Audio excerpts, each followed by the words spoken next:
Good morning, everyone. Thank you so much for joining us. My name is Leticia Alejandres, and I'm the Director of Telehealth and Human Services for the California Emerging Technology Fund. And my job this morning is just to make sure that we have all of our logistics in place. And I wanted to start by first saying that this session is being recorded, so please keep that in mind. We will be making it available to anyone who is interested in reviewing it on Friday. It'll be on our website at cetfund.org. We want you also know that we have you on mute. Everyone will be on mute. We recommend for the best viewing that you go to the top right-hand corner and make sure that your monitor is in speaker view. If you do that now, that will allow you to have the best view for this conference.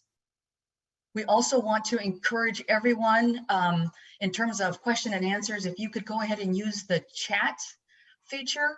I'll be monitoring that after each of the panels, and we'll be posing those questions as time permits. So with that, I'm going to go ahead and turn it over to Barb Johnston-Yellowlees. So good morning, everybody, and thank you so much to everybody who's participating today, and thank you to Leticia for being the orchestra leader, pulling us all together. I must say we've been talking about this for months and been engaged in a lot of conversations, and there were several times where I would say, Leticia, I wish we could get so-and-so, and my failure was to say, but I'm sure that we can't. And of course, she would contact me within 24 hours. Oh yeah, Louis Fox from Scenic is coming. So, you know, this is hats off to Leticia for all the work that you've done. And it's been an exciting adventure thinking back when this all sort of started. It actually was kicked off in 2005. Over 15 years ago, and it's all up to Sunny. Sunny was Secretary of Business, Transportation, and Housing at that time in 2005 under a different administration, and she hosted a different convening. And that convening was about encouraging people to bring forward ideas to drive economic vitality for rural California. That room was packed.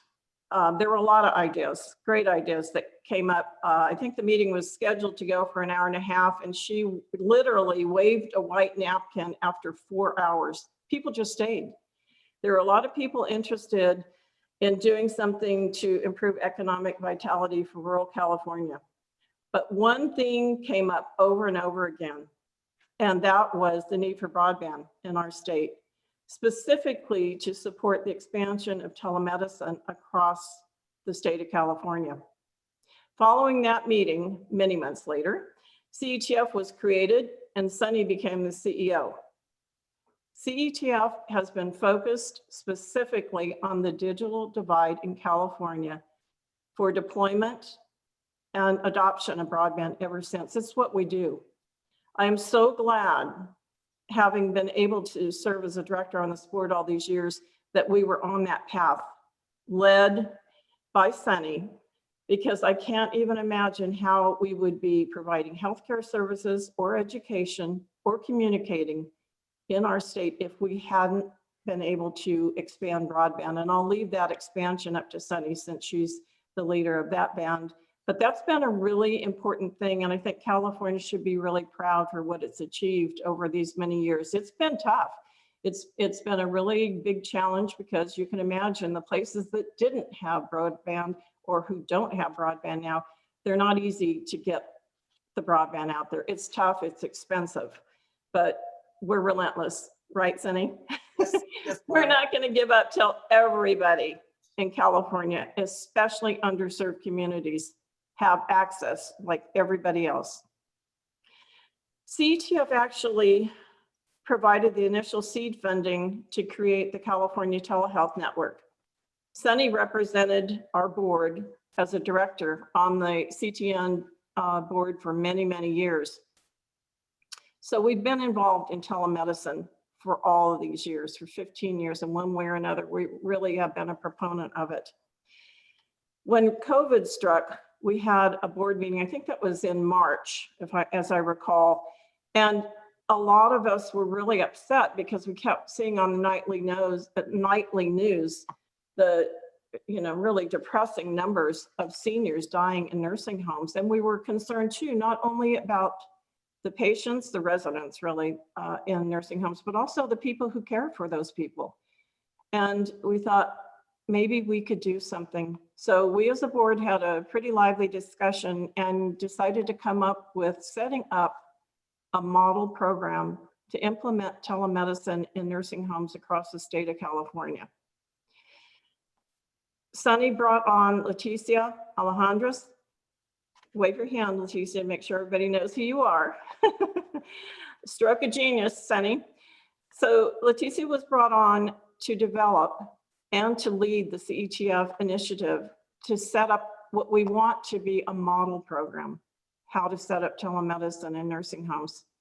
I remember the first time I met Leticia, she said, you need to tell me, I really don't know anything about it. I don't think I've ever had a student as fast a learner as Leticia. And I really mean that. She just was like a sponge with water and has taken this program way farther than any of us could have imagined.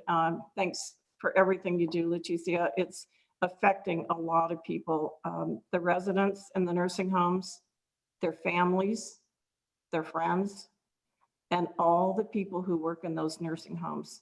That's a tough job.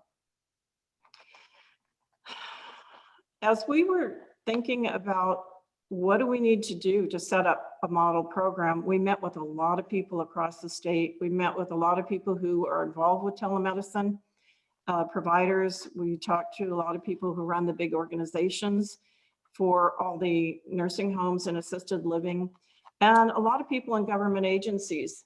And on that path, we found out there were a lot of challenges, all sorts of different problems. And we learned a lot more about why hasn't this already happened? That was really important information. And there were a lot of people who had really good recommendations. But we found that there was still a lot of questions we had and they had. So one of the bright ideas that Sunny came up with is, why don't we get people together? And that's what these convenings are all about. Let's get people together to talk about what's going on. And we are really looking forward to hearing all the speakers today. It's an amazing group of speakers. We're actually humbled by the people who are joining us today and who are going to help us gather that information. We want to know what's working and what could be improved. So there's two things I want to close with. First, it's just our vision. Why are we doing this? And our vision is really to optimize the use of telehealth to enhance access to healthcare services across the state of California, especially underserved populations. The purpose includes two things. One, to understand the status, what's going on in our state, because we really don't have a central agency that's even tracking what is or isn't happening. So we really want to learn that. And if we don't really have a central repository, well, do we need that? And we'll be hoping to hear from all of you on that. And the second thing, we want to know, what are the gaps? What are the barriers? What do we need to improve things? And with that, again, thank you so much for joining us today. We all are looking forward to this, and I turn this over to Sunny. Thank you, Barb. And Barb Johnston Yellowlees is quite modest. She has been the trailblazer, the pioneer in telehealth in California in a way that none of the rest of us could ever quite fully appreciate or imagine. So thank you, Barb. And going back to 2005, I will just say, although I have a public health education and background, I could not even spell telehealth. So Barb is the one who stepped forward, took the responsibility, put together a report, and that report was relied upon by the California Public Utilities Commission as evidence in directing the establishment of the California Emerging Technology Fund. So thank you, Barb. And as she just explained what we've done over the years, she is the one who got the board to decide we were going to invest in the California Telehealth Network. When the pandemic hit, it was Barb who said, we have to do something again. And as the one who crafted the idea, the concept of the pilot project with skilled nursing facilities and an assisted living facility. So thank you, Barb. We also, as Barb has just said, are doing this fact-finding with partners. And so on behalf of Scenic, represented by their CEO, Louis Fox, Partners in Care, represented by their executive officer, June Simmons, and the California Primary Care Association, represented by Vice President Andy Martinez Patterson, we want to welcome you as colleagues in this collaboration to listen and to think about the future of optimizing telehealth in California. Since 2005, to be sure, we've come a long ways and we still have a ways to go. The pandemic laid bare not just a digital divide, but as we say at CTF, a digital cliff, with people literally falling off into deeper poverty, greater isolation, and needing to depend on the technology to connect to their doctor, their healthcare clinic. And all of that has to be addressed with investment and policy by the state of California. The work products from the listening sessions, all of the proceedings, including your questions in chat, are all going to be a part of a record that we submit to the administration and to the legislature by the beginning of 2021. So they have that in front of them to consider policy and also budget going into the next fiscal year. Therefore, the listening sessions, the first was on October 22nd, have been crafted to cover a spectrum of the healthcare delivery system. On October 22nd, we heard from community clinics, the federally qualified health centers, rural health centers, and also skilled nursing facilities and assisted living centers. Today, we're going to focus on managed healthcare systems, both private and publicly sponsored, and medical centers, because all of those providers are part of a system that can be supported and expanded with technology, with telehealth. And as we began this session, we had a call to action at the first session by Assemblymember Joaquin Arambula and Assemblymember Cecilia Aguirre-Curry, and representing the governor, Richard Figueroa, who gave us a challenge, made a commitment, invited this work in order to inform what they will do next year. And we are delighted that we have for our call to action today, Assemblymember Eduardo Garcia. So Assemblymember Garcia is a favorite of the California Emerging Technology Fund because he has been courageous in stepping forward and taking on the responsibility to be the principal author of the Internet for All Now Act of 2017. Assemblymember Garcia is a representative from the 56th district that is in Riverside and Imperial counties. That is the Coachella Valley, the Imperial Valley. He is a key member of several powerful committees, including appropriations. He is on the Communications and Conveyance Committee.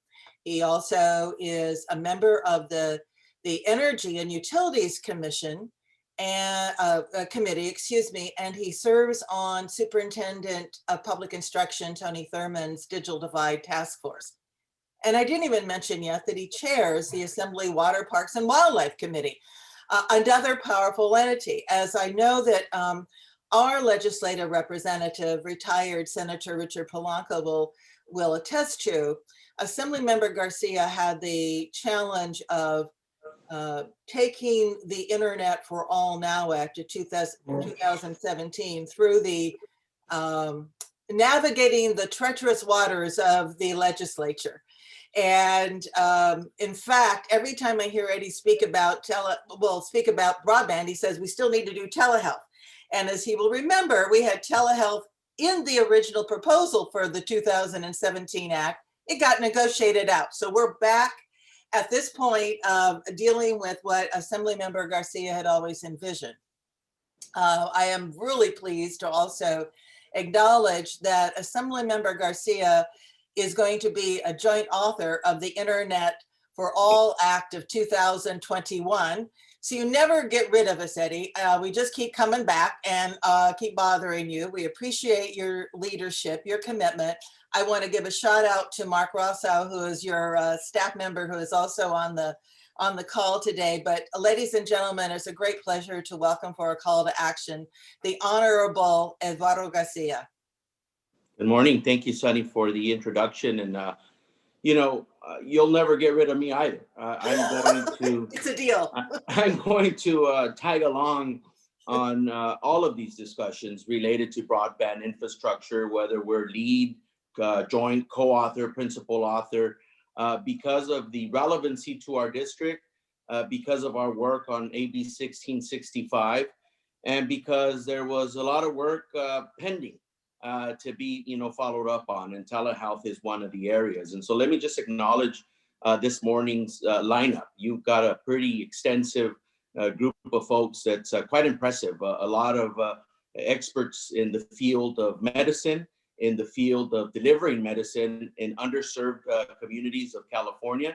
And we are in a HIPSA, designated area, the Imperial Eastern Riverside County, one of the areas that has been hit hardest because of COVID-19. And, we've been ringing the bell out here for quite some time as it relates to the medically underserved population, the lack of investment into the healthcare infrastructure. And, this idea of telehealth medicine delivery of care isn't something that happens just right now during this pandemic, right? This is something that many of you have been talking about for a while. We were talking about it with AB 1665 and even before then. But today we are at a pivotal moment where we have an opportunity to address not just the digital divide questions within the educational realm, not just the issues related to people that are working from home, but now how we deliver medicine in a more efficient and effective way and in a safe manner. Ms. Aguirre Curry's efforts, Mr. Marisucci's efforts, where we will be talking about a large infrastructure broadband investment that will go into places of California where we have no connectivity, and then where we will then look at areas where we can increase both capacity, speeds, and delivery of care and services like telehealth, which will be the subject of today's discussions. And so for us, I just wanted to, let you know that we are committed to this work. Last year, there were a handful of bills that were authored. Some got signed. Ms. Aguirre Curry's bill got signed. I think you all had some work that went into that effort. Mr. Mainshine had a bill as well in the area of mental health. Robert Rivas had a bill as well that looked at increasing access in the rural areas, specifically targeting, farm worker communities, right? The rural healthcare centers specifically was the intent of that piece of legislation. But much more work to be done. And I know that the area of telehealth has a lot more, intricacies than just the delivery of care. There's the issue of the insurances, the reimbursements with the state, above and beyond, again, the issue of just connectivity. But for us, that remains one of the focal points, is how do we ensure that broadband infrastructure is in place, and ultimately that we're delivering on that promise to ensure that 98% of all Californians are connected to what is now an essential service, not a luxury, not something that only a few who can afford it can have it, but everyone today needs it. Those are children. I've got to log on the little one in a few minutes to her class. We have folks that are working from home still. And then, of course, there's a broad range of other needs. We're going to be talking about, and I've had a great conversation with some of our colleagues, the housing element, the issue of higher education has come up as well with one of our good friends and colleagues, Senator Marta Escutia, to ensure that children of lower income also have, access to the programs, not just in their K through 12 journey, but all the way through higher education learning. So, we've got a lot of work to do in this area, but telehealth, representing a rural area like Imperial County, Riverside County, it's going to be fundamental to how we deliver medicine moving forward. We're working closely with UC Riverside Medical School out here to increase access to doctors, primary care physicians, working on the programs where we bring, some of the medical students out here as they're doing their residency programs. And we know that where they practice likely is where they stay to, provide their services in the long term. But we're shifting our efforts from the physical aspect of how they deliver care to now putting more attention on the technology side of things. And they are now interested also in incorporating themselves into the broadband discussion that will be happening in the legislature.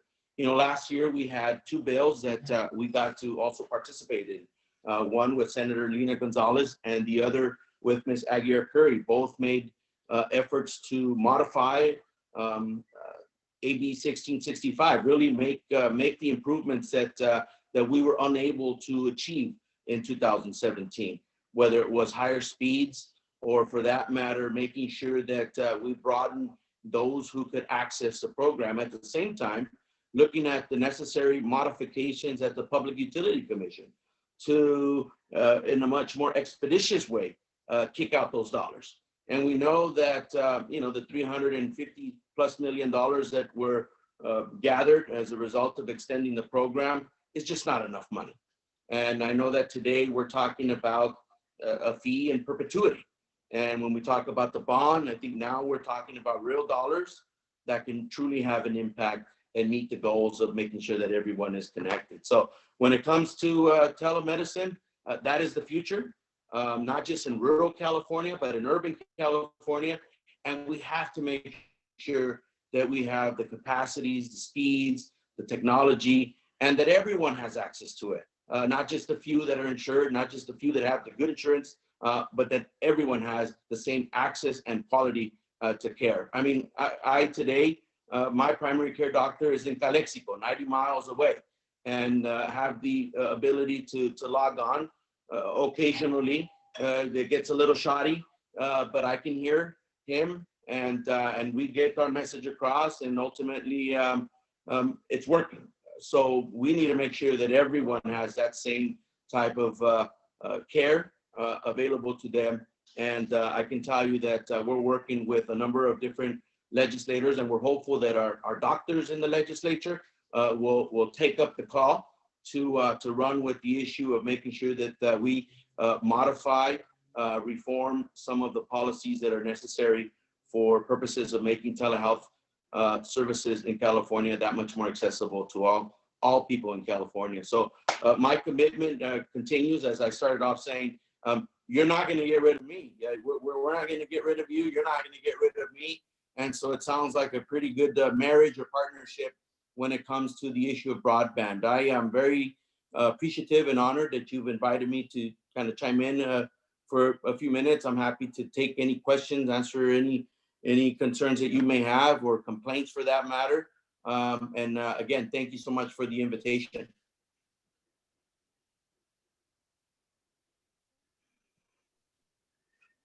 Senator, you're on mute.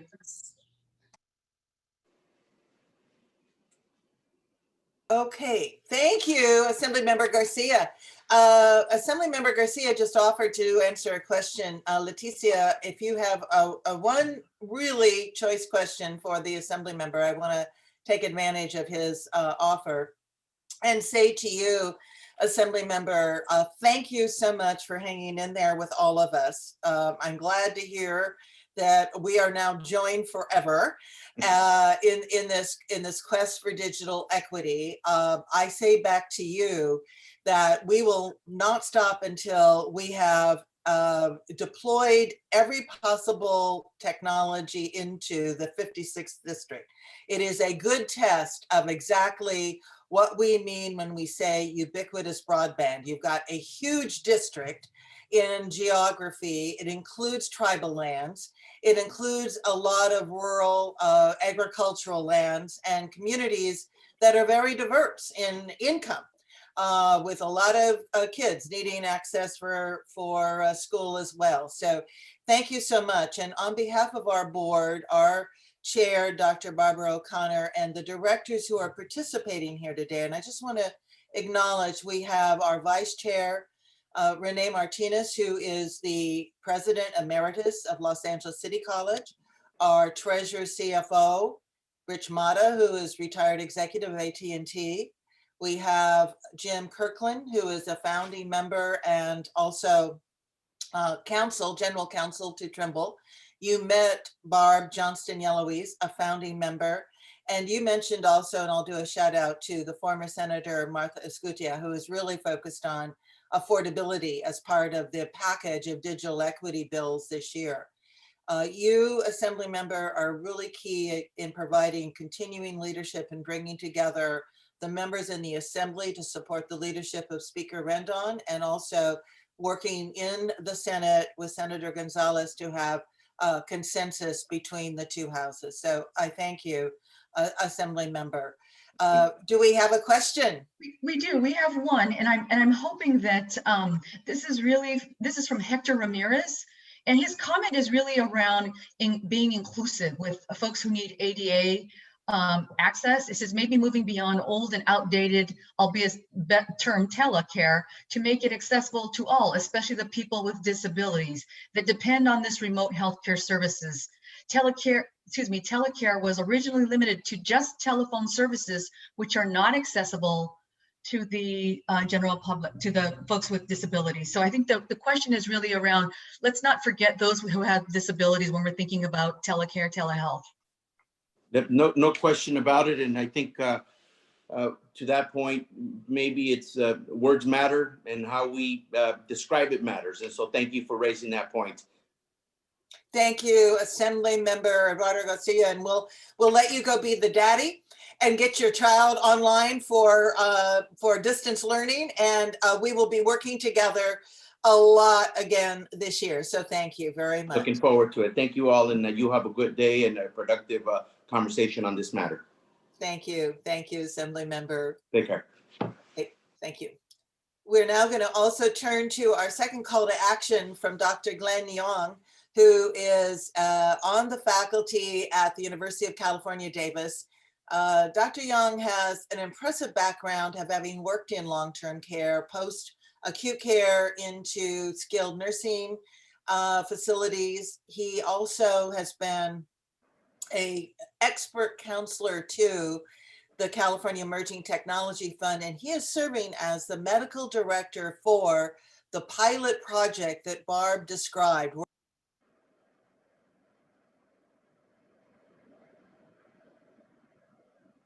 Sunny, you just went on mute.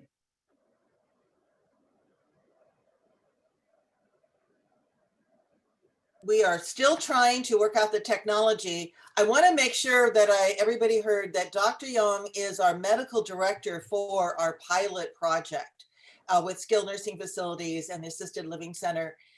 He has an amazing background in writings, continues to do medical practice in skilled nursing facilities. So the call to action is really as a practitioner from Dr. Glenn Young.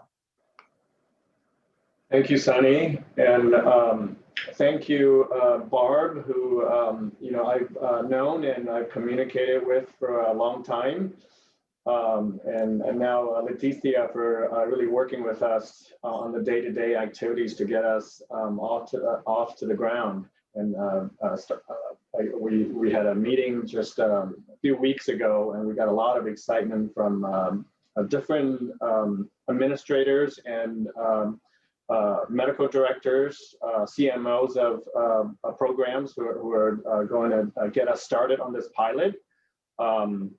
I'm going to make my sort of my intro pretty quickly, just because you're going to hear from me in the next hour as well. But right now we are at just a critical turning point. Even the numbers are just astounding, worse than what we experienced back in March. So I think back in March, I forget whether Barb called me or I text her, But we were going, this is very bad. Barb actually met with me in my office when I used to be a medical director of an inpatient psych facility and said, hey, what are we going to do about these nursing homes? Because she was starting to bring telemedicine to different parts of the country that were rural. And I said, well, we need telemedicine right here in Sacramento. And here we are today, right? So in our, the mortality, 40% of the mortality are due to our long-term care residents. That's just astounding. I will say that, I am on the ground being the medical director of a couple of nursing homes, one in Yolo County, one in Sacramento County. And we have just been working super hard to keep COVID out of our buildings. And right before Thanksgiving, one of our facilities got hit very, very hard. I mean, I am literally experiencing this, and fortunately today we're almost at the sort of we have peaked, and now we're actually starting to fall down. But we have had the states striking in our facility. We have had the National Guard in our facility. The number of staff members that are affected, it's just it's exactly what you've been hearing in the media, unfortunately. So I will say bring it immediately to telemedicine. One of the sort of the sister facilities that's close by, and I'm very glad to hear this because the administrator texted us when he heard about the COVID outbreak in one of the sister facilities and saying, we need to do telemedicine. Can you all just stay out of my building? And I said, hey, it's about time. This is something that we were hoping for back in March. And I think we're going to be talking about really what are the different barriers. And I think one of the major barriers was lifted by CMS, thankfully, is guess what? Telemedicine was not being paid for by insurance companies because of a whole host of reasons. But I would say one of them is really cost. And then bringing back to health disparities, I think I was telling Barb this, and I think Barb got just visually upset about the fact most of the folks who are in our skilled nursing facilities are there because of the fact that they have very not so good family support systems. And then finally, the long-term care skilled nursing folks are the people who have Medi-Cal. They don't have very good insurance. So again, it goes back to health disparities. I will end there because I know you're going to hear from me later on. Thank you so much, Dr. Young, and thank you for your continuing dedication in serving patients in the subacute settings in the skilled nursing facilities and being such a wonderful technical expert advisor to the California Emerging Technology Fund. We really appreciate it. So now turning to a keynote address, we have Dr. Peter Yellowlees. You'll remember last meeting on October 22nd that we had a presentation from the Center for Connected Health Policy and from the California Telehealth Network and the Center for Resources in California. So we want to have another opportunity to set the stage with an expert background presentation. Dr. Yellowlees is the Chief Wellness Officer at the University of California, Davis. And he is on the faculty in psychology. Peter is a published author of 7 books, numerous other articles, over 250, an amazing leader and pioneer in telehealth. He is a past president of ATA, the American Telemedicine Association. And yes, the name Yellowlees is not that common, and so he refers to Barb as his better half. But we are very delighted that he is here on his own, in his own right, as the Chief Wellness Officer for UC Davis, Dr. Peter Yellowlees. Thank you very much indeed, Sunny. And I was actually going to start off by thanking Barb, my better half. So you got me in one. You know, I know that you have the same support from her that I have in terms of both ideas, writing, and particularly PowerPoint. She's much more artistic than I am, and so you'll see some of that today, I suspect. But I also want to thank you, Sunny, and Letitia, and also Glenn Zhang in particular. I mean, Glenn and I have worked together for years, and it's really good to see him here, as well as everybody else who's present. So thank you for attending. So what I'm going to do today is fairly briefly really try and highlight 3 areas that I think are important.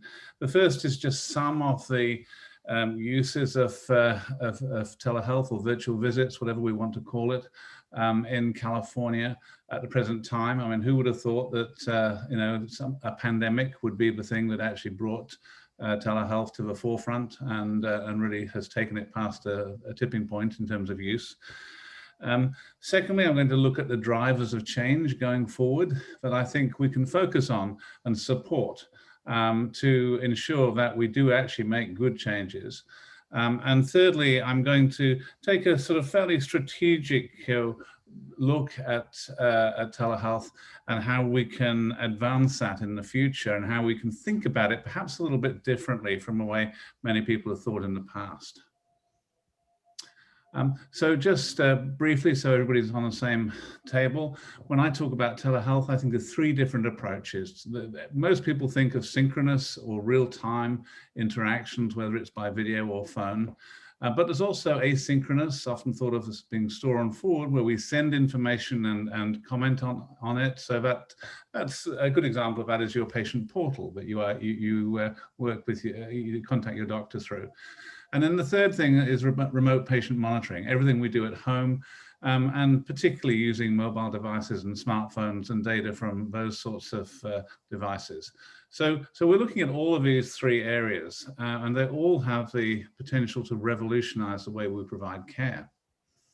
Now, one of the problems we've had in the past is that CMS, in my view, has been quite honestly dreadful in terms of reimbursing for telehealth. And they've had really absurd rules, like you can only reimburse for people who are in specific rural regions, because they seem to think that because you had a video conference, it somehow was more important to do that in rural regions versus metropolitan regions. Now, if you actually look at numbers from the current time, I'm deliberately not showing you all of these numbers here because nobody will be able to read them. But what we've found is that across the country, there's been about a 3,500-fold increase in telehealth visits. About half of those are for mental health conditions. The other half are for general medical conditions, particularly primary care. And very importantly, about 2/3 of them are provided to people in metropolitan areas, not rural areas. So this really is in strong opposition to the previous CMS view that you should only fund telemedicine in rural areas. And that's something that clearly has to be changed long term because it's discriminatory and it's really disgraceful. Now, to give you some examples, this is actually our last month's figures at UC Davis. We do a lot of video work now in our outpatient clinics. The details here aren't so important. What is important is that we see on average close to 4,000 outpatients every day. And we now see on average about 700 to 750 of those people by video. So we're actually seeing about 20% of our outpatients in all medical and surgical specialties on video. And that's a dramatic change over the last 7 or 8 months when we used to see literally 1 or 2% of our patients. We're now up around 20%. And I know it's the intention of our leadership to keep at that level and to keep up this 20% level across all disciplines.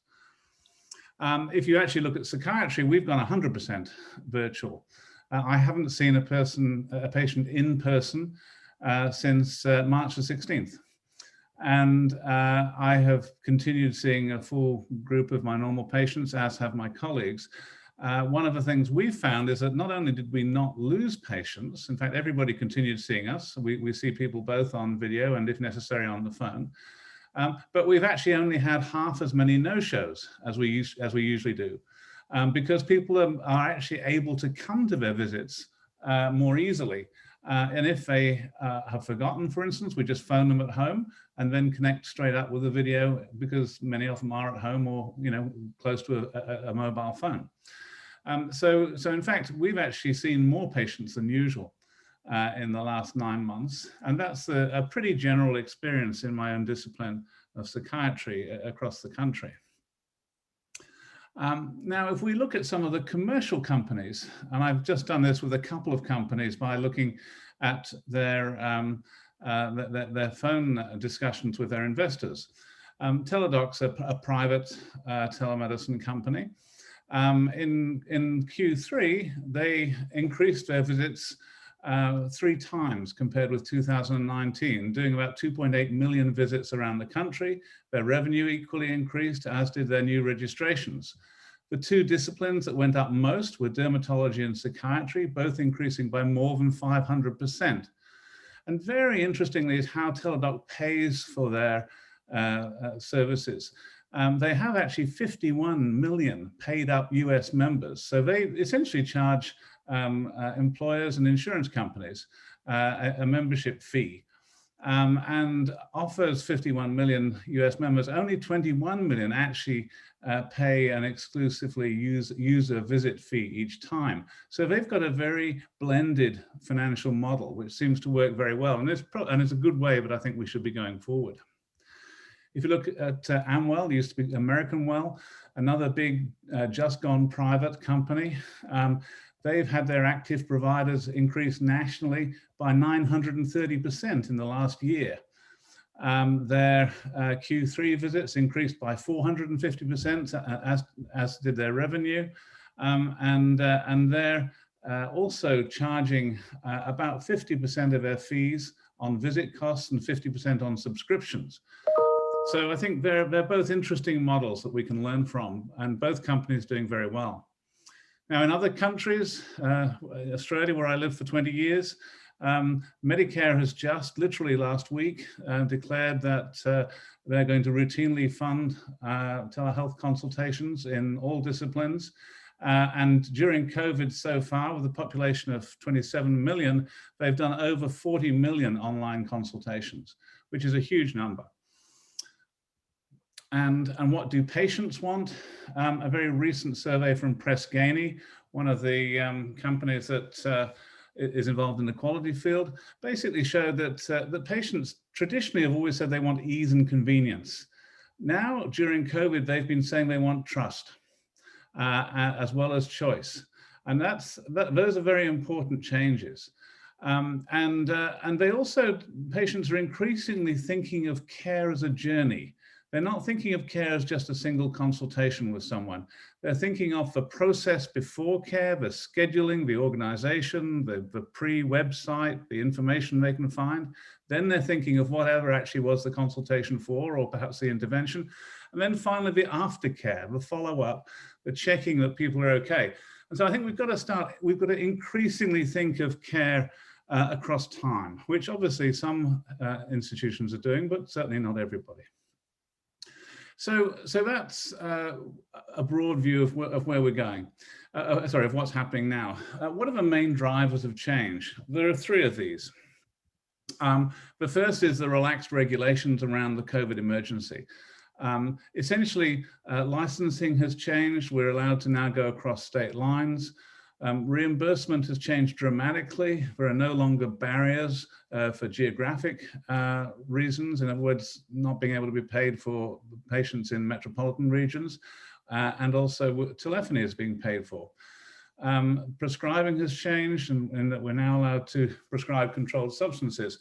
Now, all of those things will change back when the emergency is cancelled. It is very important that they do not change back. And so I'd speak to anybody here with any political heave to try and keep long-term all of the changes that have gone through during the actual COVID emergency. Now, HIPAA has also been changed, and I think we do need to have pretty secure systems. But the issue with HIPAA, quite honestly, is that HIPAA was actually a law that was put in the mid-90s, and it's now out of date. It hasn't kept up to date with new technologies. So we need to actually update our national sort of health, privacy and security regulation regimen. So that's one driver. And that's been a huge driver. That's really been the primary reason that we've suddenly been able to provide so many services through the COVID time. The second is the demographics of the workforce. Now, if you think about our age as people who are in the workforce, I'm not thinking about patients so much here now, but we have very different basic views. People who are over 40 in the Generation X, baby boomers and traditionalists were brought up with different technologies and were brought up in a paper world. The millennials and the Gen Z people were brought up with iPods, phones, Alexa and the like, but also very importantly with electronic records. So there's now a generation of physicians and nurses coming through who've never known working without an electronic record. And that is a huge difference in terms of what their expectations are going to be. So as these people who are now aged up to 40 come into leadership positions in healthcare, they are going to force healthcare to take up the cudgel and to use electronic systems very much more than previous generations. And then the third big change is just the move to mobile devices. Healthcare is ultimately a fairly mobile industry. We see patients, we talk to them, we meet with them, we round, we sort of look at results, we move to different places. And patients do the same. And the revolution in mobile devices has just dramatically opened up the possibilities for healthcare. I won't go through all of these numbers, but it's pretty amazing to think that there are 10 billion smartphones in use worldwide with a world population of 7 billion. That 2/3 of the internet access around the world is through smartphones. We now have 81% of US adults have a smartphone. Clearly, this is an issue for underserved communities. And in fact, some people who are in underserved situations are actually given smartphones, as we all know. But really, I think having a smartphone and having broadband access should be really considered now as part of your human infrastructure, and certainly essential for healthcare. Interestingly, if you actually look at the industry, it's a huge industry with 14 million jobs worldwide. And the average user of a smartphone actually checks their phone about 60 times per day. If you think about that, 4 times per hour. Now, if actually you're a young female college student, you check it a lot more than that. They're the highest group. So mobile devices, though, just their influence and how common they are, has got the capacity to dramatically change the way we deliver care. Now, this is an example. This is actually where I'm speaking from right now, my home office. And you'll see I don't actually own a traditional hardwired computer. I own a laptop, an iPad, and a smartphone. And I have multiple different software systems and video conferencing systems, and I shift between them. I have a big screen at the back, which is just a dumb screen that I can put data up onto if I want to look at it carefully. But I essentially use only mobile systems now. And as part of that, I'm working on a number of systems, looking at how can we introduce automated interpretation systems. Very important, again, for diverse communities to be able to actually bring interpretation services much more easily to an individual person. We know, finally, that there are many advantages for providers of using telehealth. Clearly, it frees up providers and they can see patients essentially wherever they want to be and whenever they want to be, and often at times that are much more convenient for patients. There's evidence now showing how how telehealth saves not just money, but also time. But if you work at it properly, it can be less tiring. It improves your quality of life by allowing you to work from home. It is particularly important when you have what I call a hybrid relationship with the patient, whereby you see people in person and online. And I think that's the way that most healthcare is going to be delivered in the past. We have to get away from trying to think of it being either or. We should be thinking of hybrid care, where we have online healthcare fully integrated into normal health systems. Obviously, providers can also see an increased variety of patients, and it's really good in terms of their potential safety and also teamwork, being able to bring in families, being able to bring in other colleagues.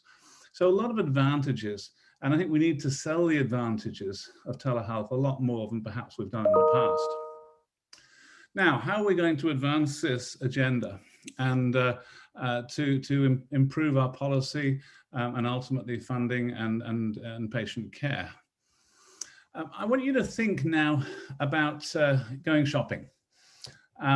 Shopping has become a hybrid experience in the last few years, in that we can go online and buy everything and have it delivered to us in a way that is pretty certain.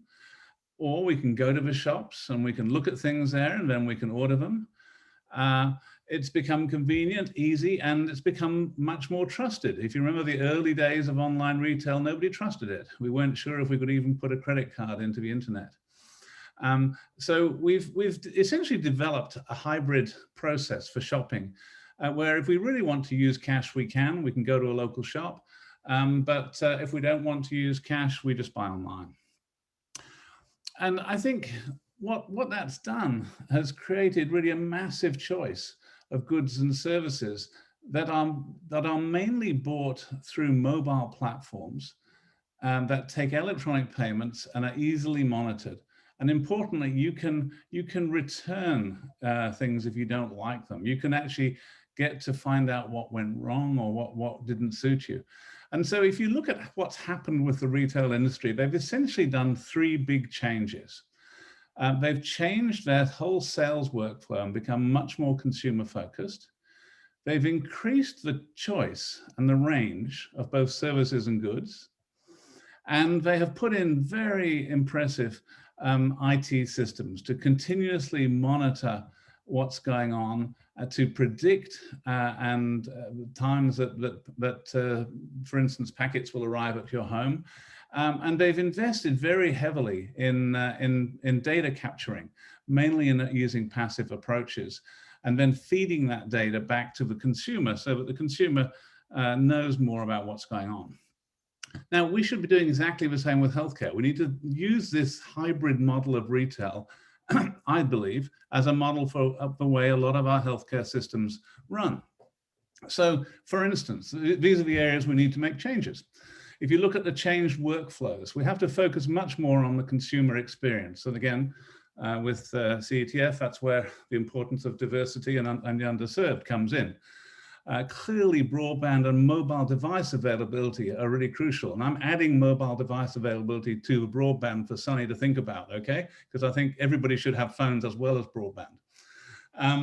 The second is that reimbursement has to be the same as in person.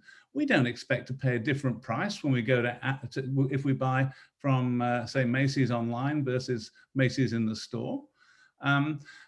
We have to be thinking much more about virtual home visits and seeing people in their homes, in their home environments, because that's what's happened with the retail industry, and that's actually what people want. They want to be seen from their home environments. And we have to do a lot of marketing and education to patients. The retail industry didn't just arrive overnight in their situation. They've actually done a lot of marketing, a lot of selling, a lot of persuasion, ultimately, so that patients understood that it was safe and consistent and of high quality. So that's the workflow component. The next component is now focusing more on the actual healthcare systems themselves rather than the consumers. We've clearly got to simplify the regulatory environment. The number of state and federal laws that overlap are just absurd. And I think there should be some sort of process to look at that from a healthcare perspective. We also have to do a lot more research to find out which disciplines work best in a hybrid model. You know, where should you be seeing people online versus where should you be saying, look, just come in and see us in person, or we're going to have to operate on you, or whatever, okay? We really haven't actually done a huge amount of actually that basic sort of workflow type research. Now, the licensing for practitioners clearly should be kept in the way that it is now with COVID. That should become a long-term perspective. Credentialing is an area that gets forgotten, but which is very expensive and irritating for healthcare providers. We should have a national credentialing system. I mean, at the moment, we waste an unbelievable amount of money with duplicate credentialing systems around the country. And that's money that could be better used for actual healthcare. Prescribing, again, we need to keep the current situation with COVID, whereby we can prescribe essentially any medications we wish that are clinically appropriate. And then from a security and privacy point of view, we obviously do need to update HIPAA. And finally, we need to educate again, educate the staff, clinicians, educate the health workforce, and do a lot more of that than we've done in the past. And finally, the third process for change is really to focus on data. How do we collect data? How do we monitor what's going on, both in patients' homes, in terms of their illnesses, and in our hospitals? And how do we give feedback? How do we get a loop going for the patients in just the same way as the retail industry does? And we obviously need to put a lot more resources into that. And we have to think very much as IT as being the new bricks and mortar of healthcare, and really put substantial extra investment into that. So I'm going to finish off, and hopefully I've left a bit of time for discussion. We know that telehealth is good for patients and providers. I've emphasized the importance of mobile devices, the younger generation, and COVID-19 as long-term drivers of change. I think hybrid care and virtual home visits will become the new normal. But that doesn't mean to say we won't still go to the hospital and we won't still have in-person care. We will obviously do those things. And I think we should use retail as an example of how to do this relatively well, given the number of different retail companies, services, and goods that they provide. So to conclude, I think we really have passed the telehealth tipping point with COVID, but I think there's still a lot of work that we have to do in the future. Thank you so much, Dr. Yellowlees. This is excellent. I think that everyone would agree this is a blueprint for policy legislation in California. I want to just sort of put an added responsibility on David Panish, who is participating today, who's president of the California Health Policy Strategies Group, and he connected us with Partners in Care. June Simmons and Partners in Care focus on outcomes, and I just want to relate this back to you as the Chief Wellness Officer. The reason we do health care is to have better health outcomes, to have health status. This is all about getting to a healthier population. And as you said, what we've done has been disgraceful. I will also say that I take under total advisement your comments about mobile, and that I want to just hasten to say that we've always used the term broadband as a generic term for high-speed internet access, wireline and wireless. So we're right there with you and appreciate very much your framing exactly what the state administration and legislature needs to do. To begin to have the dialogue, we have a couple of people to respond, as we always want to have a conversation, and we're going to begin with Dr. Zhang. So Glenn, you're on to respond to Peter. Great. So let me just really refer to some of my questions just for my own orientation, but also for the sake. So Leticia, I think you wanted us to really focus in on I think, 3 areas, and I'll try to stay sort of as to point. And I think so. I think the first area that you wanted us to address are just what are the major barriers identified by the presentation. I'm going to keep that really relevant to our long-term care settings. But actually, before I even begin, I should have really acknowledged Peter. So Peter, Dr. Yellowlees got me involved in doing telepsychiatry. I want to say not too long ago, maybe about a little over 10 years ago. And I was quite skeptical. I would say I've never done telemedicine. And Peter got me involved in this really neat asynchronous telemedicine program where he brought a Spanish-speaking physician who interviewed folks in the Central Valley, who are Spanish-speaking, and the transcripts were then translated. So just imagine that, right? Giving people access to specialists because of the language barrier. So there's just a countless number of, in terms of barriers to healthcare, that technology really right there figured out one of them. And now as a psychiatrist, I was very skeptical because it was not comfortable for me. It was not comfortable for me because it was hard for me to make eye contact with the patient when we're doing synchronous. And also, I was not quite in the room. I was not doing the interview. So certainly there are a lot of things that I cannot do. But on the other hand, and this has been shown in research studies now, the patient just wants care. They may not care about the eye contact. They might not care if you understand them. They just want a treatment plan that is sound, that is evidence-based, that works for them. Right now, we literally, at least for me, I literally have to throw out a lot of my training and just put it aside because I think, and the research has shown that really most of the comfort actually comes out of the provider and actually not the people who are receiving care. So I will go back then to the barrier. I think one of the true barriers that we are actually still experiencing today is just that telehealth does take us out of a traditional way that we practice medicine or practice nursing, practice whatever care. It has to take us out of comfort level, and that is the main barrier. I think it does not make immediate intuitive sense. More so, I would say, for the practitioners necessarily than the non-practitioners.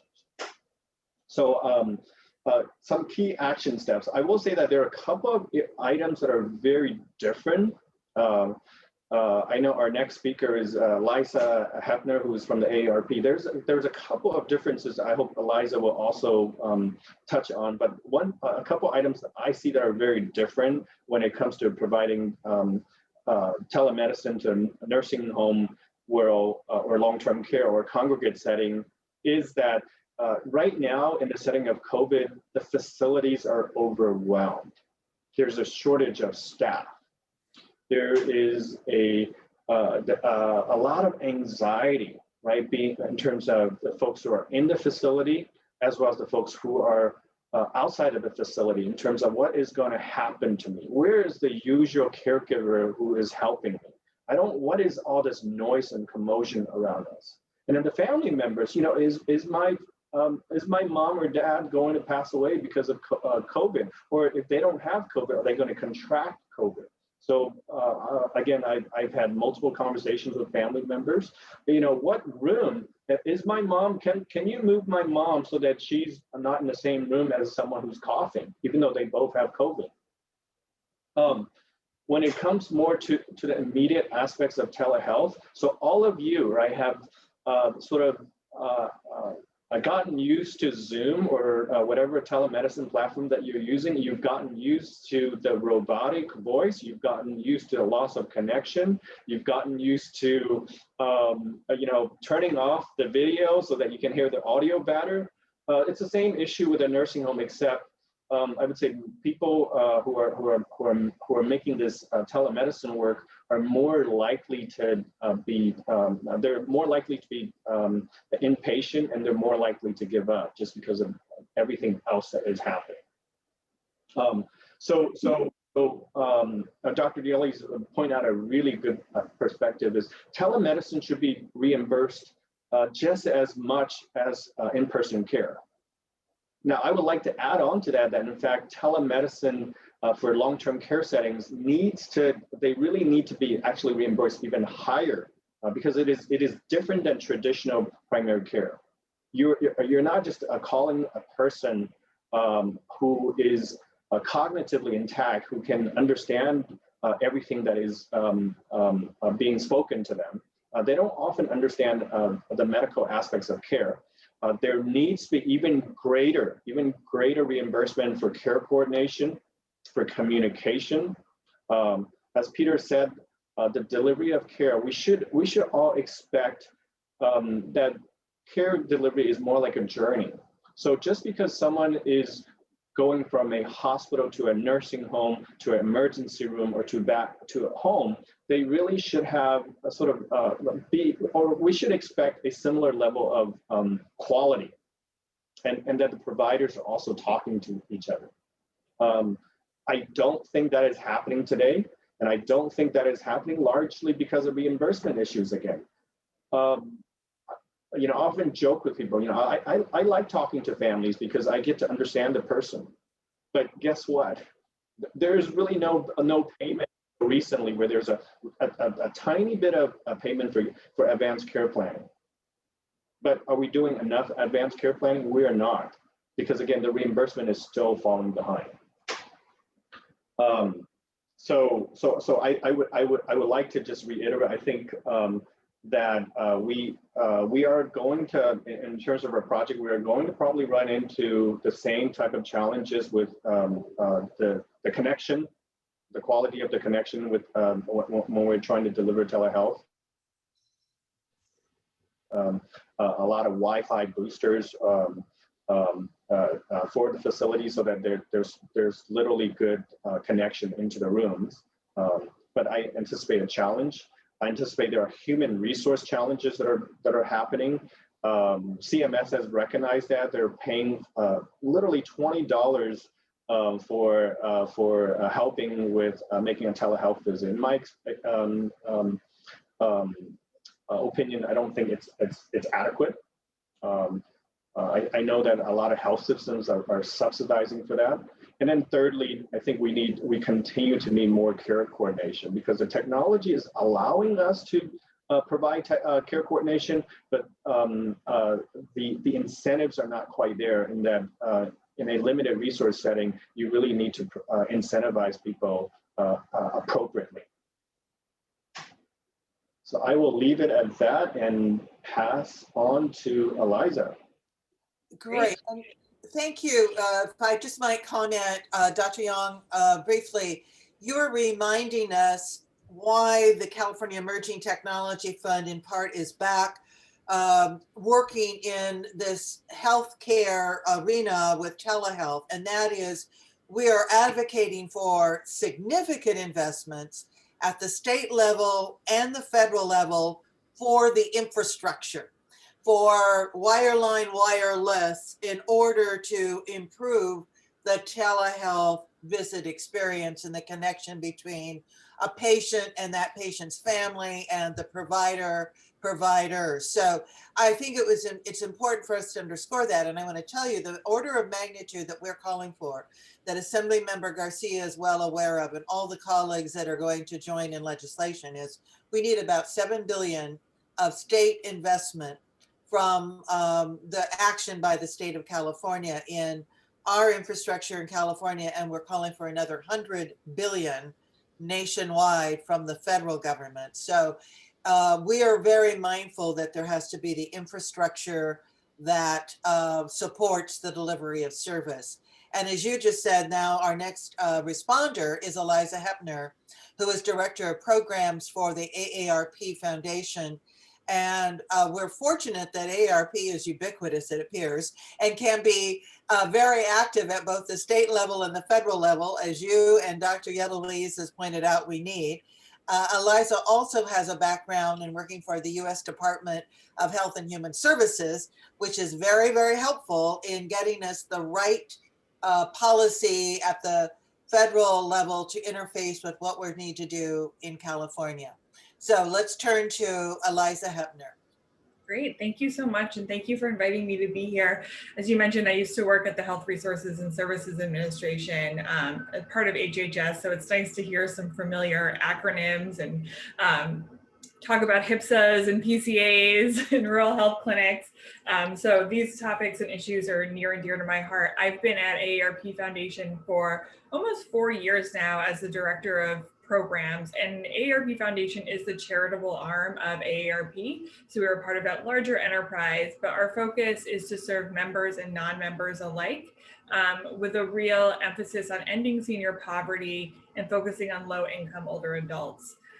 So the digital divide is not new to us. It's something we've been focused on for a long time, particularly thinking through how do you get access to services to those we're serving in different geographies, with different backgrounds and cultural sensitivities.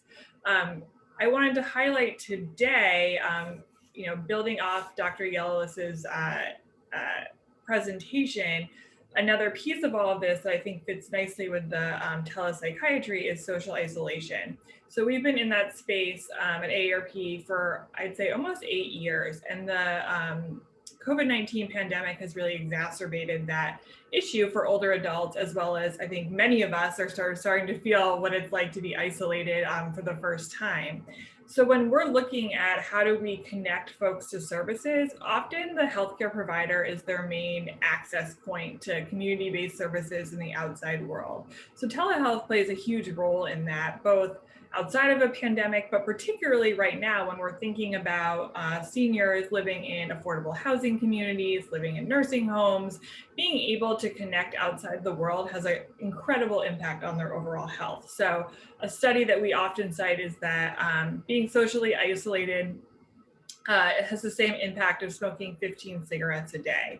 So by being isolated and that being exacerbated by the pandemic, we've been working and trying to pivot our programming to work with providers to help their residents and patients figure out how to even use telehealth services. So what is paid for? What building in some of that healthcare literacy that I think was talked about earlier. Sometimes when we're working with affordable housing providers, the workers there aren't necessarily trained in telehealth. So we've been doing some really basic training services to put them in a place where they can more easily help their residents connect, but also not make them subject to some of the HIPAA laws and other things that affect provider groups. At AARP more broadly, I echo everything that's been said. We are most focused on increasing high-speed internet access. I think we're moving away from the term broadband, but I think that's what folks are most familiar with. And also looking at health equity and thinking about, while we know disparities have existed in terms of using telehealth for a long time, and it's not a new concept, that has been exacerbated over time. And we know that not everyone has access to this service equally. So how do we look at rural communities, other marginalized communities, urban pockets, I think was focused on earlier, to make sure that we're giving folks the right resources. And sometimes that means that we've actually gone in and provided the technology. So making sure folks have access to, for example, Amazon Alexa. We've done a lot of work with voice first technology and have found that older adults actually respond much better to voice first technology versus an iPad or a cell phone or something like that. So helping folks get the actual tools in their hands to be able to utilize these services. I think the only other action step or recommendation I would make is, thinking also about fraud, we found that a lot of older adults are nervous to engage. I think Dr. Yellow has talked a little bit about this, like, where is my data going? What's happening with my information? Am I being recorded? So really educating older adults and people more broadly, to be honest, around sort of what things to look out for. At AARP, we have our Fraud Watch network that people can call and ask questions to make sure that they feel comfortable and supported when they're accessing these services in their communities. And so I know we're short on time, so I'll stop there, but really appreciate you having me. Thank you so much, Eliza. And Hector Ramirez did a shout out to AARP, saying I love AARP. So great, Hector. We all will be members sooner or later. And so great to you. And I also want to acknowledge that in addition to the dynamic duo of Barb and Peter Yellowlees, we have Fred Buzo and Laura Buzos, and we work with Laura in San Jose. So thank you also to Fred with AARP and helping on legislation. Peter, I have one question for you, which is, as we're working with AARP, we're working at a national level, we're working with other stakeholders, how do we best interact with ATA? I mean, I think ATA actually does have a reasonably good relationship with AARP. I mean, I would go direct to Anmon Johnson, who's the CEO. I'm happy to introduce you if you wish again. I mean, but I'm pretty sure one of the board members is associated with AARP at the moment, because clearly you're absolutely right. That's a hugely important constituency for ATA. Well, I think what we're going to do is, that was my way of drafting you to be our conduit to ATA and a volunteer for this whole effort with CETF, Peter. I think you'll also find that Barb is an extremely good conduit for that one too. I find that she's an extremely good conduit for many, many things. So again, thank you, Dr. Yellowlees. And as I turn to our panel, and we know we're behind, I want to just say this is extraordinarily useful information, and we're learning some more. You use the term tipping point, that we have reached that tipping point. So congratulations and thank you to all you pioneers and trailblazers.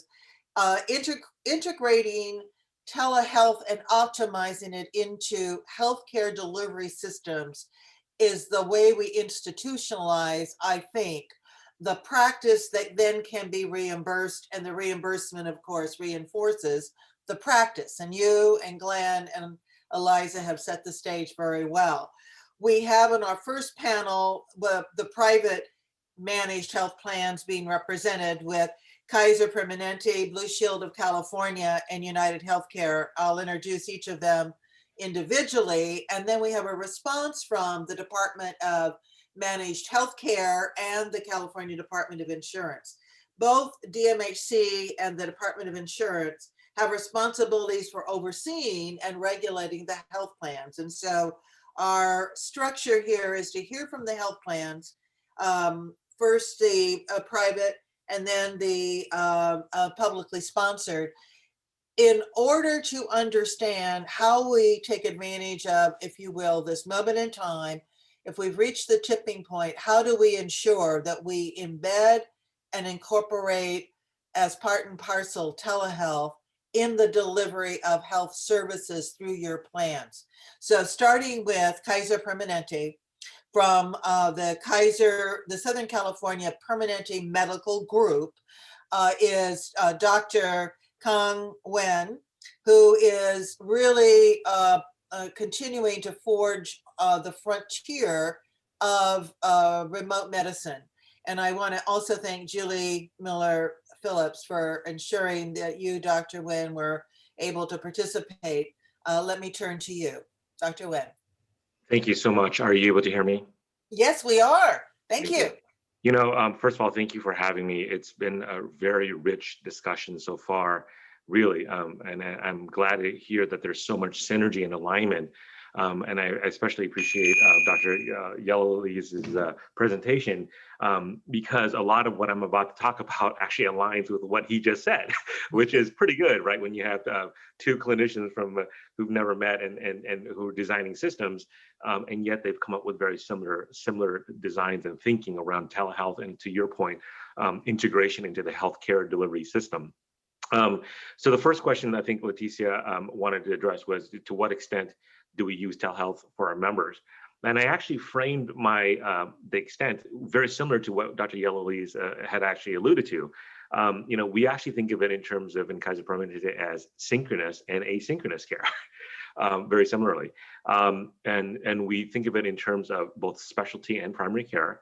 We offer a lot of synchronous care, meaning that you can actually speak to a clinician, whether it's a nurse or a doctor, specialist or primary care doctor, in real time through telephone, through video. And that's what we call synchronous care. We've also moved into the realm of more asynchronous care, things that we've always had before.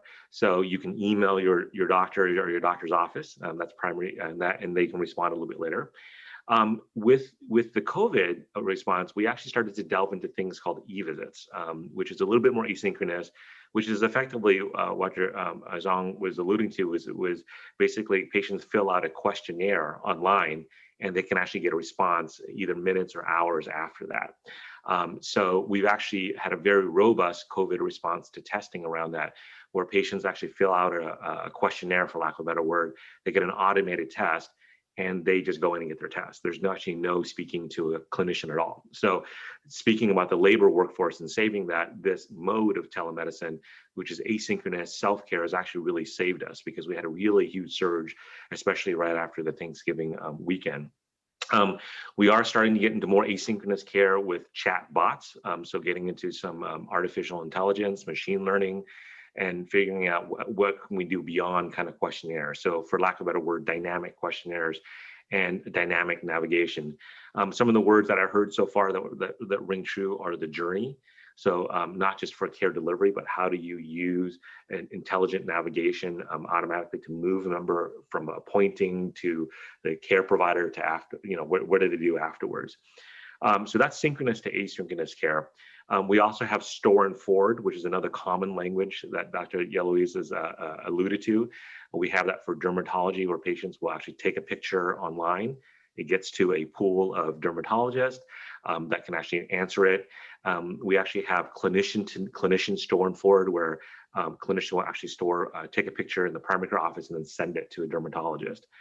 The second mode of expansion is really the inpatient side. We've actually had telestroke for a long time, where you'd literally have a person in the emergency room, and there was some debate about whether or not they're truly having a stroke, and you really have a short window to apply a therapeutic measure to basically salvage that patient and preserve their function. Very small window. So we actually have been leveraging for about 2 years a virtual neurologist, so to speak, with the equipment in the ERs that actually is able to make that assessment and then allow for that. So we're actually using telehealth and virtual care in the inpatient setting also. And the third thing in terms of the extent is really remote care. In terms of the COVID response, we actually started to discharge patients from the ERs, from the hospitals that we deemed were had mild symptoms or safe and kind of borderline. And we actually have remote devices like pulse oximetry to measure their oxygen levels, their temperatures, and we have alerts that go off. And then we set up clinical teams to actually respond to that. So we've been actually trying to get really into the remote realm. Now, what has that all resulted in? In high level, we in Kaiser Permanente were about 20% virtual when we pre-COVID, and that's primary care. In specialty care, it was even less. It was like 1 to 5%. Quite literally, in April, we went to 98% virtual.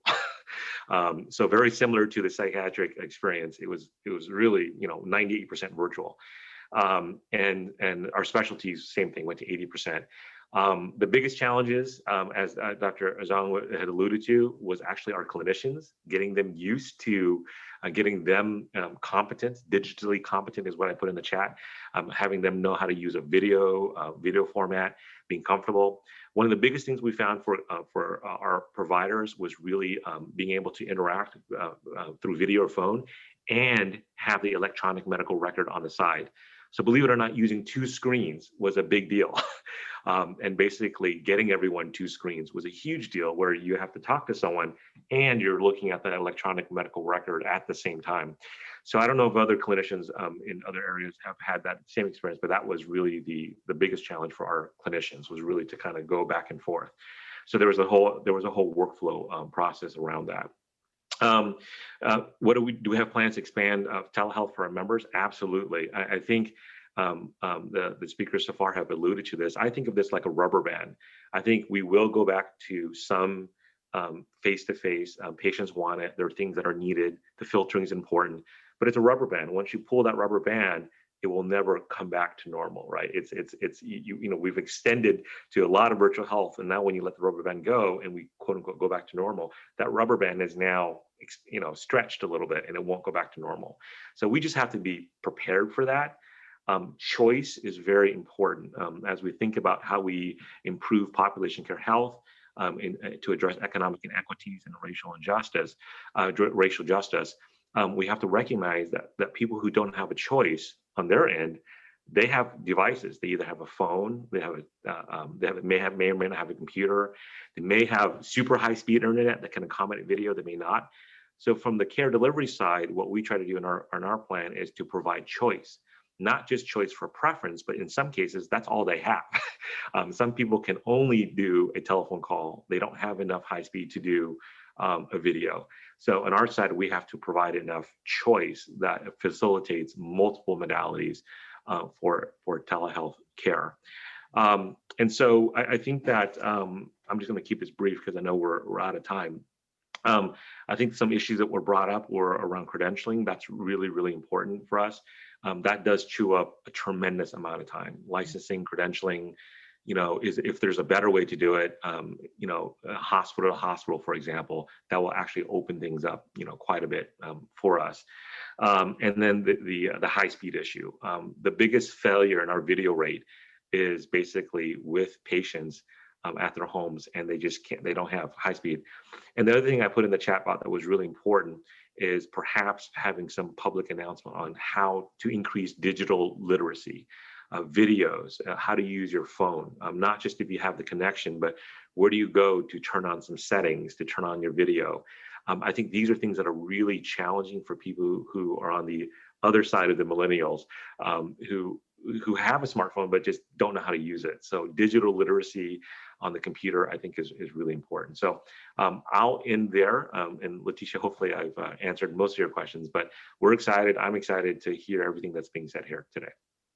Thank you, Dr. Nguyen. Excellent. And I think that you and all the other presenters are underscoring why there has to be the investment in the infrastructure and getting everybody online so that you in the health and medical care world can actually deliver care and better care to get better health outcomes. So you're making the case that we thought was true, but you're underscoring it in spades. So thank you so much.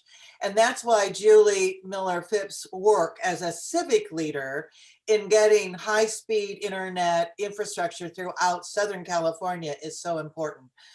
So we need not only the providers to be on the front lines of delivering care, but also advocates as civic leaders in this space as we work with Assemblymember Garcia and others in the legislature. So thank you.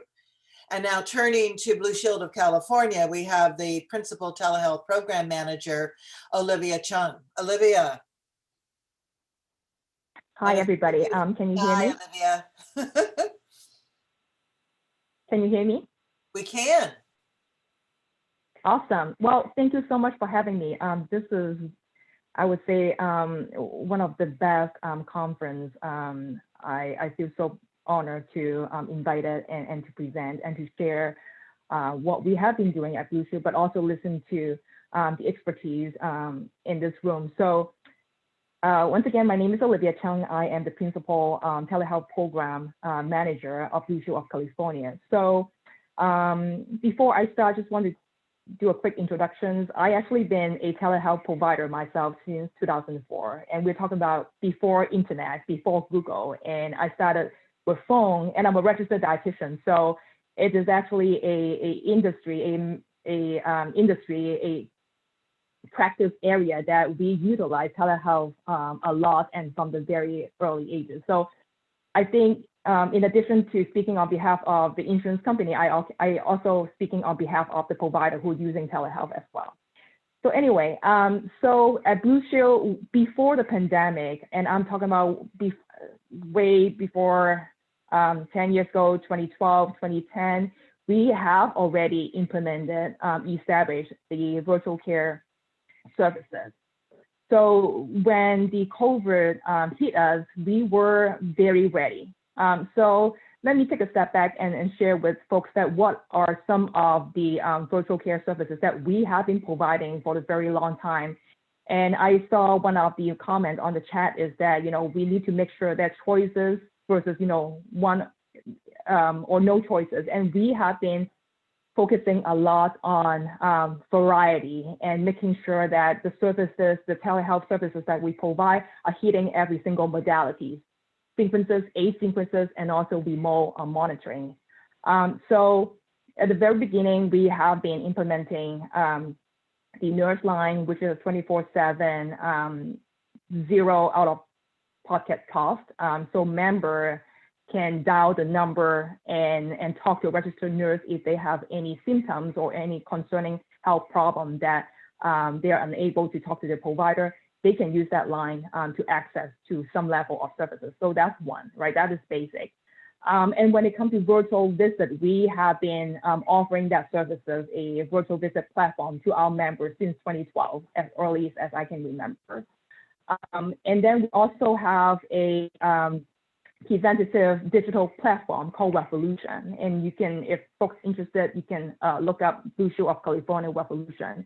And it's something that as a provider, as a registered dietitian, is very close to my heart, because when you are thinking about televisits, right, e-visits, oftentimes people think about, okay, turn on the Zoom, turn on the Teledog and have a silo transaction discussion with the provider. But what about preventative care? What about weight management? What about diabetes, blood sugar management? What about behavioral health therapy? All those things we have been offering through our Revolution digital platform for more than 10 years. And what is so unique about this technology is that it's not a cookie cutter application. We actually have customization, algorithm, machine learning capability to customize the intervention and health plan for the member in need. So those are all the things that we have been offering before COVID. So like I said, when the pandemic hit us, we were ready to scale. And the spotlight and the silver lining of this COVID is that it allows us to see how our program perform and how we scale. But at the same time, it also gives us some really good thinking moment to understand, what are some of the areas that we need to improve, and what are some of the questions we have to, or what are some of the obstacles that we have to work really closer with our vendors.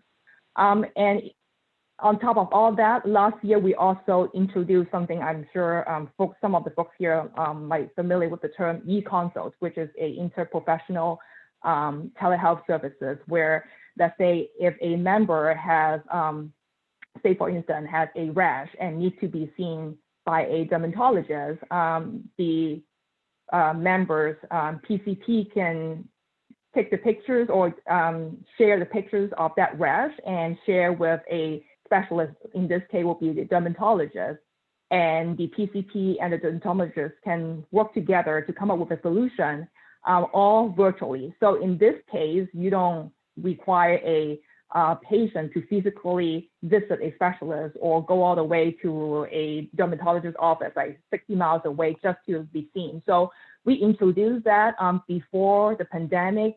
And I would say that, like I said, 2020 is really a learning moment for us to understand what are some of the areas that we need to improve, how we can take our position, right, to how we can leverage our position as a health insurance company to advocate for our providers, to advocate for our members, and to work even closer with our vendors to make sure that we are getting the best technology, not just 2017 technology. We talk about the 21st century, 2020 technology to our members.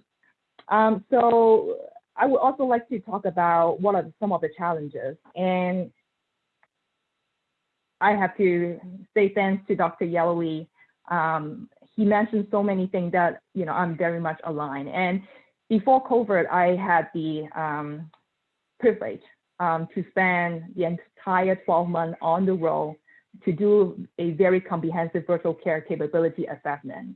What I mean is that I actually went into the provider clinical office, and I'm not talking about huge health system offices. I'm talking about visiting, interviewing, and observing the workflow at the brick and mortar clinical office, and to see how they implement their televisit technology, how they integrate it into their workflow, and also had the opportunity to see how the patient on the other side adopt the technology. And that really, the experience is very profound. And that also explains one of and relate to some of the challenges and barrier that we see. And I think Dr. Yellowly said something spot on, is how do we take this technology and integrate it into the workflow, and not just that, but making sure that we bring and centralizing the data. And so this is one of the things that as an insurance company, because we work very closely with vendor, and we don't only have one vendor, we have multiple vendors to work together to come up with a digital product. It also allows us to think about how can we take the technology to the next step. What I'm trying to say is that, think about it, if you are using virtual visit, let's say a virtual a teledoc, right? Say for instance, when you turn on the video, you're not only, the conversation that you have between a member, between patient and the physician, that itself has a lot of data points, right? But also the environment that being captured through the video, that also has a lot of data in it. So one of the questions that we have been constantly asking to our vendor and also our partner is, how can we collect those data points into and couple that with artificial intelligence, machine learning, and also content analysis, and making sure that we can use those data to come up with some really accurate predictive modeling. And I think that will be, hopefully we can take the existing virtual care technology to the next level. And in addition to that, how can we assist our vendor or encourage our vendor to partner with electronic medical record? Because in the old days, and I would say before COVID, and if you think about it, a single transaction between a member and patient on a, let's say, a teledoc platform, the data and the information stay at that platform. But how can we make sure that those data is also being captured and integrated and transferred automatically and stored into the electronic medical record, right? That, because EMR is the centralized place where the medical activities. So all those things are, it's a good problem to solve, but it also allows us to rethink our position, to see how we can continue to work better with our vendor, and to think about strategic partnership to really put all those activities together and to defragment the healthcare system. I know that I kind of talk a lot. I'm going to pause and see if there's any questions from the audience here. Actually, Olivia Chung, I think you've done an excellent job of posing the questions that lead to pieces of the solution and what needs to be part of a comprehensive program. So if you are okay, I'm going to move to United Healthcare, but invite people to make their comments in the chat on what you've said, which is adding very much to this this whole framework that is being filled in by all of our presenters, and thought you made excellent points. So thank you, Olivia. And turning now to United Healthcare, we have the Chief Medical Officer, who's also Head of Technology and Performance, Dr. Saraba Bhatnagar. So Dr. Bhatnagar, please share your comments from the perspective of United Health. Absolutely, and thank you so much for having me today. I really appreciate it. So I've really appreciated the comments from the other panelists, as well as Dr. Yellowly's. I think there's a lot of alignment in how we're seeing telehealth, whether it's utilization or some of the challenges. And so I'll try to echo where it may be useful from what the other panelists and presenters have said. And then in other areas, I'll add some additional color, additional data points that may be useful to this group as they're thinking about what the challenges that may be occurring nationally, as well as more specifically for the state of California. So at United Healthcare, definitely telehealth has been an important part of what we do. We serve nearly 3 million members in the state of California. And it's definitely been, not just for the state of California, but also nationally, a big part of how we have been able to respond during COVID-19. And I think similar data points that other folks mentioned, the number of ambulatory visit practices and preventative care visits, primary care visits, some specialty care visits as well, significantly declined during that peak of COVID in early April. We saw a second dip more recently at United Healthcare. And although a lot of that rebound has occurred, what we've seen during that period of time is telehealth really escalate, similar to what other folks have seen. And so just to give you some statistics, what we saw in the entirety of our book of business. So if you look at national, so both for individual, employer and sponsored plans, Medicare, Medicaid plans, Medicare plans, just this past year, we facilitated nationally a little over 20 million telehealth visits. And that's compared to less than 1 million telehealth visits for all those same businesses last year. So significant increase, 20x increase from 2019 to 2020 nationally. And we saw a significant uptick in the state of California alone. So California actually, we saw a higher utilization for some of the telehealth visits than we saw in other states where we serve memberships. And so if you look at in the state of California, for example, our Medicare members during that peak and during the course of 2020, we've seen in our Medicare membership, so the members who are eligible for Medicare, many of them who are 65 and older, but not, of course, only those who are 65 and older are eligible for Medicare. But in that membership, we saw in the state of California, a 60% increase in telehealth visits compared to last year versus our nationwide telehealth average in Medicare increase about 40% compared to nationwide average. So significant increase in utilization in telehealth services in the state of California, even amongst our Medicare members, the majority of whom are ages 65 and older. So I think a lot of the bias, at least that you hear or folks hear about telehealth utilization or digital health utilization in terms of members who are 65 and older, we have not seen that. We've seen that if we make it easy to use, we make the product easy to use, we make it easy to access. So several of our Medicare members, things that they're looking for, not just accessing a national physician, but accessing their own physician, accessing their own clinician, whether it's a primary care physician, whether it's a specialty care physician. So significant increase we saw. If you look at the specialty cares, our number one utilization in terms of our Medicare membership was follow-up care with their cardiologist. So, you know, those types of services, if we made it easy and accessible to our Medicare membership, we saw a significant increase. And similarly in that Medicaid population and also in that commercial book of business that we have.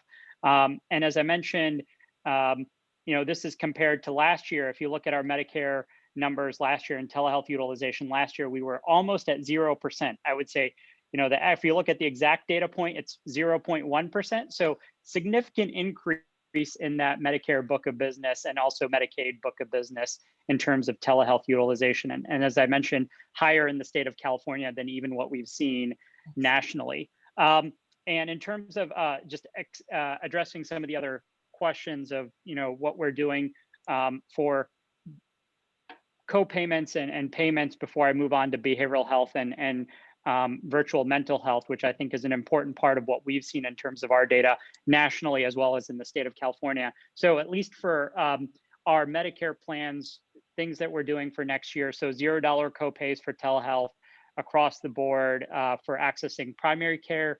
And then also many of our behavioral health visits have $0 copay or low copay that matches in-office copay for members into 2021. So just things that we are thinking about how our members are going to continue to use virtual services to be able to access their providers, and how that plays a role in terms of what most of our members are looking for is telehealth complementing the rest of their healthcare journey and not it being a standalone product of their healthcare journey. And so what we're really focused on is how do we make that for our members an easy part of the rest of their healthcare journey rather than a standalone piece. And I think that's similar to what you've heard from the other presenters this morning. And I want to shift focus a little bit to talk about behavioral health specifically. And I know we had a couple of presenters earlier also talk about this as well.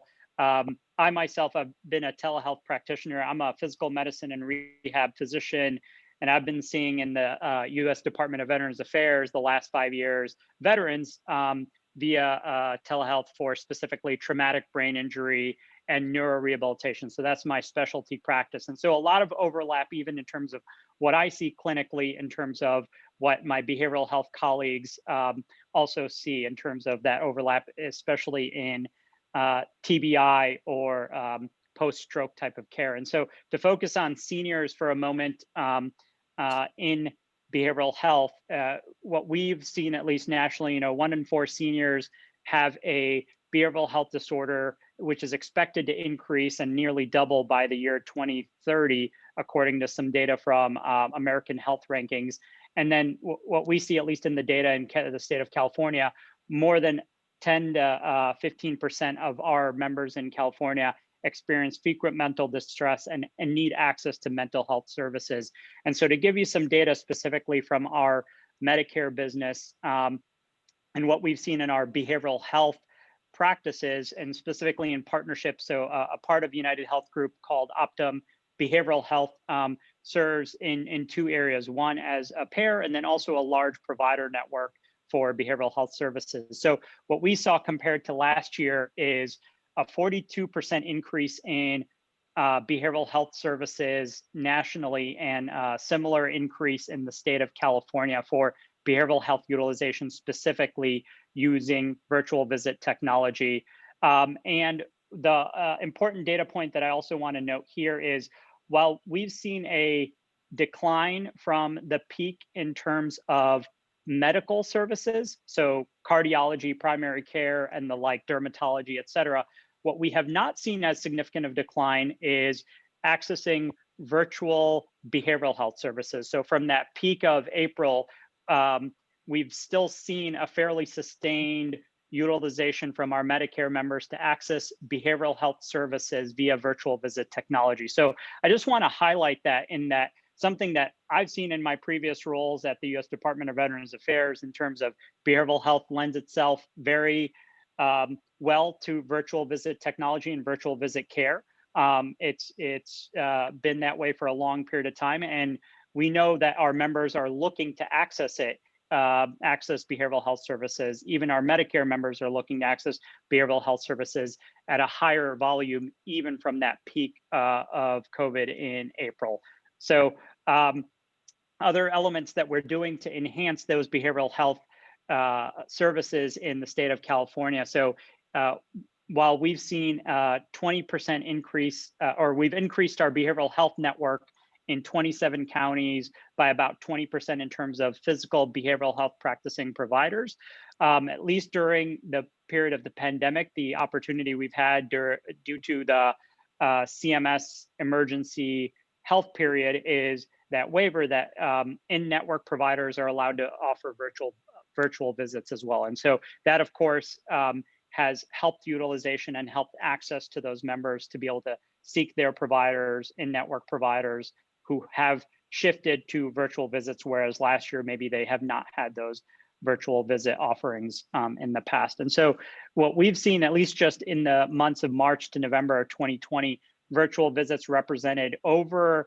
about half of our outpatient utilization for behavioral health was virtual visits alone. And we're expecting that to continue, and we're spending a lot of time investing in terms of thinking about how we can serve those members and those providers better via virtual technologies, telehealth being one of them. Other technologies are as accessible, so in-app technologies. So we have a benefit offering called Sanvelo, which is a mobile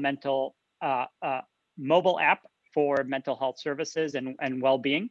And it's connected also to a provider network on the back end if that member has that eligibility. And that is available for free for all of our members in 2021. We also have a 24/7 emotional support phone line that's available nationally. And it's not available only to our members, it's actually available to anyone.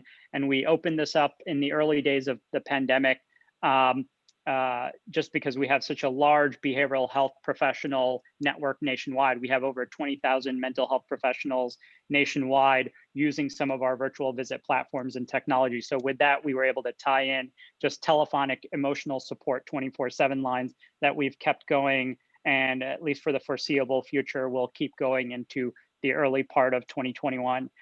So to kind of shift as I close off into some of the challenges and some of the opportunities, I think, as we look at our Medicaid business and how our Medicaid business is working with FQHCs, specifically in California, and also nationally, to have been able to escalate and create telehealth capabilities very quickly in the early days of the pandemic, I think there's definitely an opportunity to continue to think about how those FQHCs now shift from those quick technologies that they got up and running during the emergency period into a more sustained phase as we go into 2021. And I think that's an opportunity, not just for us as payers, but also providers and regulators to really come together and think through how we support those FQHCs during this transition period. The previous presenter also just talked about data, which I think is quite important when you start thinking about a lot of this data and data interoperability opportunities that are coming to us in 2021 with some of the new CMS regulations. I think as more providers are adding telehealth services, it's creating some more fractionation of where data regarding that virtual visit is sitting for that member. And so I think there's an opportunity to think about how that data, how that encounter data for that member or for that patient gets into the rest of that data flow for that member's visit data to be sitting with the rest of their electronic health record rather than an isolated incident. If they had to do a one-off or two-off via virtual visits, how does that data sort of interact and get into the broader ecosystem for them to have that same data portability that they have via their electronic health records with their providers and then with their payers, especially starting in 2021. So I think those are just some of the main areas that I'd say are additional opportunities in addition to the ones that the previous presenters already highlighted, which I would echo. So thank you again for the time today. Thank you, Dr. Batner. And I do want you to deliver our best to Stephen Henry with United Health and make sure that we thank him for his leadership of the California Telehealth Network. You really emphasized so many key points, including the data and the portability of data. I think it is also important that you reference Veterans Affairs, and Dr. Mather will be presenting at the end here from the Veterans Affairs system. So thank you. And I think between and among our presenters with Kang and Olivia and Saraba, we have for our Department of Managed Healthcare and our Department of Insurance a great setup. So we're going to turn to the Deputy Director of the California Department of Managed Healthcare, Dan Southard, and an attorney with the Health Policy and Reform Branch of the California Department of Insurance, representing Insurance Commissioner Ricardo Lara, Sharon Goddessy, to respond. And as you're thinking about this, Dan and Sharon, here's what I would like you to comment on. You've heard from Dr. Yellowlees, you've heard from our calls to action from the managed healthcare plans that are presented so far, that we're going to have at least a 20-fold increase, and it's probably going to be no less than 20% visits across the board. In behavioral health, it'll likely to be a lot higher. In certain specialties, it's likely to be a lot higher. Dr. Batnanger just talked about the federally qualified health centers who testified in October that they have virtually eliminated no-shows in behavioral health by being able to use telehealth. So how are the regulators from DMHC and the Department of Insurance thinking about how to ensure we have telehealth side by side with virtual visits to optimize the time of our providers to improve health outcomes? Dan, you're on. Dan Southard from the Department of Managed Healthcare. Thank you, Suni. And I want to start real quick by thanking you for allowing me to participate in the panel today. It has been very illuminating and very informative. And before I get into some thoughts, because we're going to be responding to not only this panel, but the next panel, I don't want to shoot all my bullets before we get to the next panel presentation. But I just want to give a little bit of background on how our department has been involved in telehealth over the last couple of years.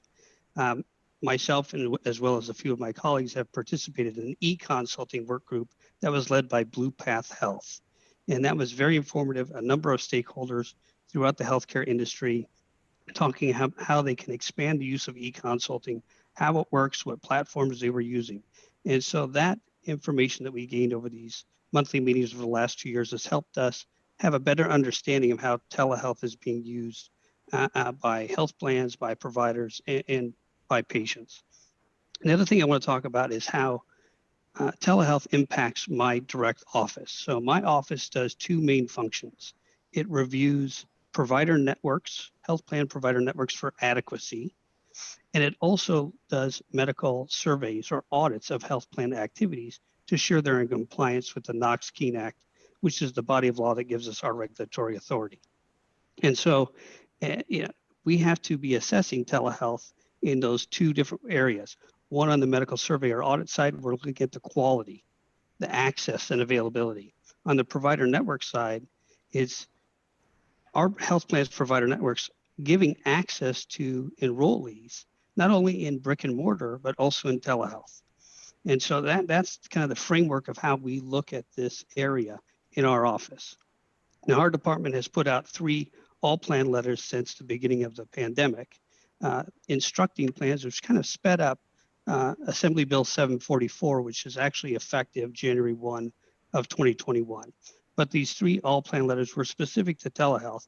The first telling commercial health plans that they had to reimburse providers at the same level for telehealth services as they did for in-person visits. And the following 2 all-plan letters informed them more of question and answers and more clarity to our first all-plan letter. And the last one was just reminding plans that these all-plan letters are in effect until the emergency act is over. And so those are the actions we have taken to support telehealth, which the department in general is fully in support of telehealth. I think our challenge is trying to understand how it's being utilized and concerns we have with respect to quality. Is the quality of services provided through telehealth or other modalities the same or better than is provided in in-person appointments? The access and the consent from the patient, that they are consenting to this type of modality rather than an in-person. They have the choice of using telehealth versus an in-person appointment. The other concerns to these e-consulting work groups in this war group I was in when the when the pandemic started was payment parity, and it's been discussed today. Assembly Bill 744 is applicable for commercial health plans on the payment side, but is not applicable to the Medi-Cal plans. So there's an inconsistency in parity. I think it makes it challenging for providers to know when they're treating a patient, is this insurance an insurance I'm going to get reimbursed for providing telehealth or not? And how do I navigate that when there's bifurcated mechanisms of payments? So I think trying to come together and solve that problem, I think would be effective for providers moving forward. I think the other concern we have is with the use of teledocs and some of these other entities that just provide virtual visits, is the continuity of care. How does that medical record from that telehealth visit with the teledoc provider, how does that medical record get to the primary care physician, into the normal medical record? And in the case of mental health visits, I think continuity is extremely important in the mental health world. So how does someone who's using telehealth get to use that same provider on a go forward basis? So those are the kinds of things that we're thinking about. And maybe I'll pause there. I've got a number of other things I'd like to discuss, but I don't want to take up all of this panel time. I can save some for the next panel, but maybe I'll pause there, let my colleague jump in it with her thoughts, and then we'll more than happy to answer any questions. Excellent, Dan. And as you said, yes, you'll be able to comment on the next panel as well. So Sharon Goddessy from the Department of Insurance, your comments. Thank you so much for having me on. It's my pleasure to be here on behalf of Commissioner Lara. I think this has been a really interesting discussion to hear. There's been a lot of work done in telehealth, especially in the last year. And it's something that we are really happy to see, both as a department and also just me personally. I'm sure every one of us who's spoken here today has benefited in some way from the convenience of having telehealth access. I think what we've heard from the carriers, the plans today, has been in line with what I've heard from the insurers that we regulate all year long in terms of just expanding the platforms on which they're able to deliver telehealth. That sounds like it's been one of the main issues that's been holding carriers back from providing these increased services, telehealth services, for additional types of benefits. I think behavioral health was chief among them. One of the surprising things that we have learned was just how limited telehealth availability was for behavioral health, in contrast to other medical services. So that's something that it appears, both from what we've learned in the past as well as from what we've heard today, has been on the mend, and it's a welcome trend. I think one of the main concerns, of course, was around HIPAA compliance and privacy issues, and ensuring that the insurers are providing platforms that are compliant with all those requirements. Of course, CMS had made some pronouncements that provided some flexibility in what platforms could be used, and I can tell you there is a push now to have CMS make that guidance more permanent, going beyond the pandemic, which I think is really helpful. To also touch on something that I think the speaker from Kaiser touched on, which is in the issue of race equity, right? There are a range of technologies that are involved in accessing telehealth, and not every insured, not every enrollee has access to those technologies. So I think it's really helpful to expand the range of technologies that you can use when you're trying to access virtual care. Not everyone may have a webcam set up. Not everyone may have a nice tablet. So, just being able to use these additional platforms is something that we are really pushing for, in line with what my colleague Dan from DMHC said. The commissioner took similar action in March to push insurers to begin to implement AB 744 early, and also to, of course, point insurers to the federal pronouncements on flexibility. Insurers were very game to step up in that, and we were really pleased to see, in terms of both flexibility in platforms and, what we're hearing more and more. We're still hearing concerns from providers about reimbursement parity, but that is something that we're seeing a lot of improvements in. Of course, AB 744 takes effect formally the 1st of next year, but pursuant to our notice and in line with what the actions that DMHC has taken. We've had insurers voluntarily begin complying with that law earlier, far earlier than the law was set to take effect. It seems like telehealth has always been really key for access. California, we've had wildfires every year, and they seem to increase in frequency and in duration, and they cause displacement and makes it difficult for people to access their doctors. Network adequacy in rural areas has always been a concern. And I think in the past, there was this very narrow thinking about what services can be appropriately delivered through virtual settings. And that thinking seems to be evolving now, where everyone, regulators, carriers, providers, and patients alike are all beginning to recognize that you can actually get meaningful care delivered through a virtual setting for a far greater number of services than was previously thought. So, we just continue to support those efforts and to ensure that our insurers are complying with the law. And, we will also be taking similar steps to make sure that hopefully CMS will continue to provide those safe harbors from HIPAA going forward. Thank you, Sharon. I think you and Dan have both underscored the importance of looking beyond the emergency, although there's probably another emergency around the corner to face us, and we've had wildfires, as you said, but how to make the changes permanent and help us work out in the regulations what is needed in legislation to ensure you can regulate and do so to assure a quality health service delivery.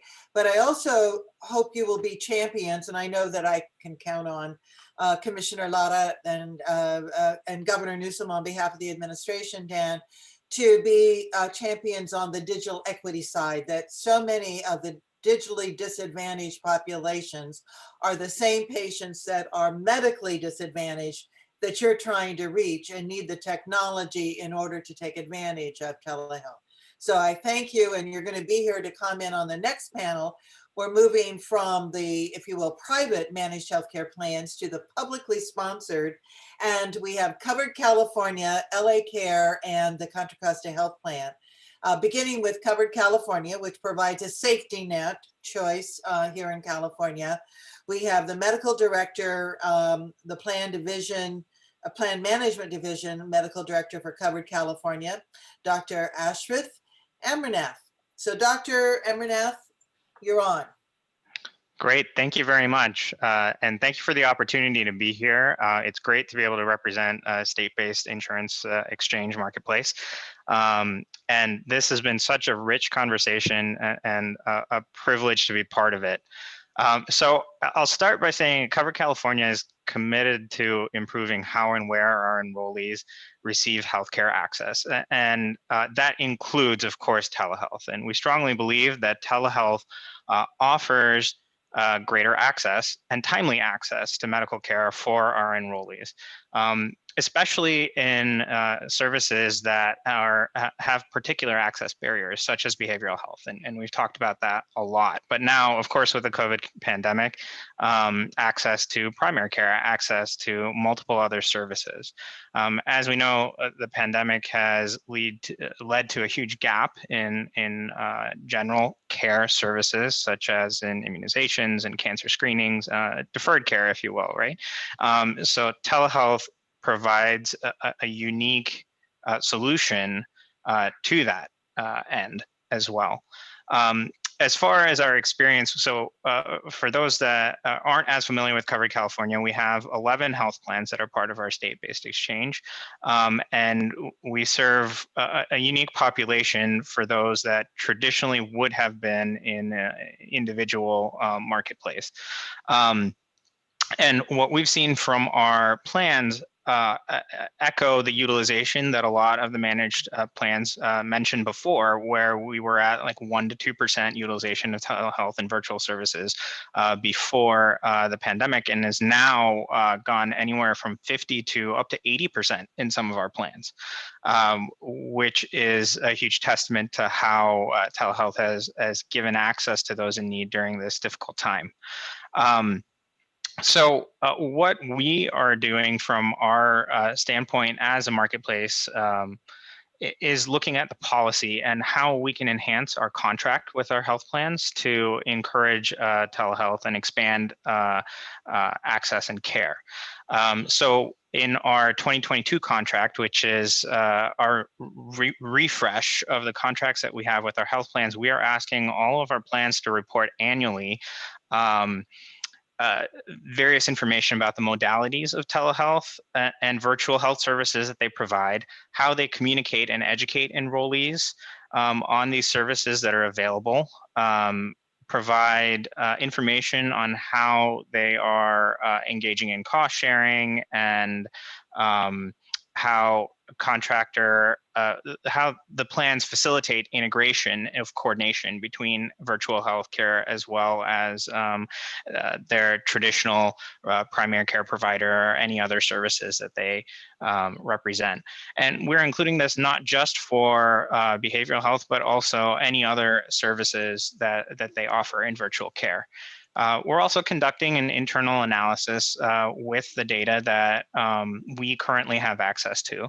What we're looking for is to understand better volume of virtual care services and telehealth services that are utilized. So by looking at it by provider type, by service type, by enrollee characteristics, such as being in a rural location versus urban, suburban, as well as demographic data such as race, ethnicity, age, and things like that as well. And the reason for this deeper dive that we're taking is to better inform our policy and what changes that we can make to help encourage the use of telehealth services.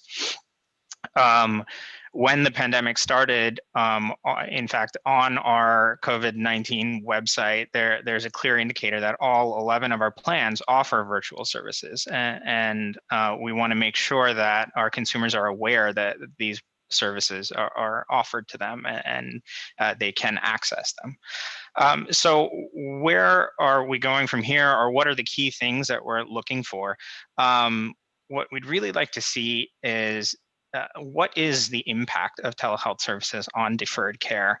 How does telehealth potentially improve access and improve equity in care?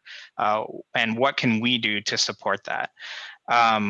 We also want to know what best policy strategies that we can put in place to ensure that duplicated services are minimized.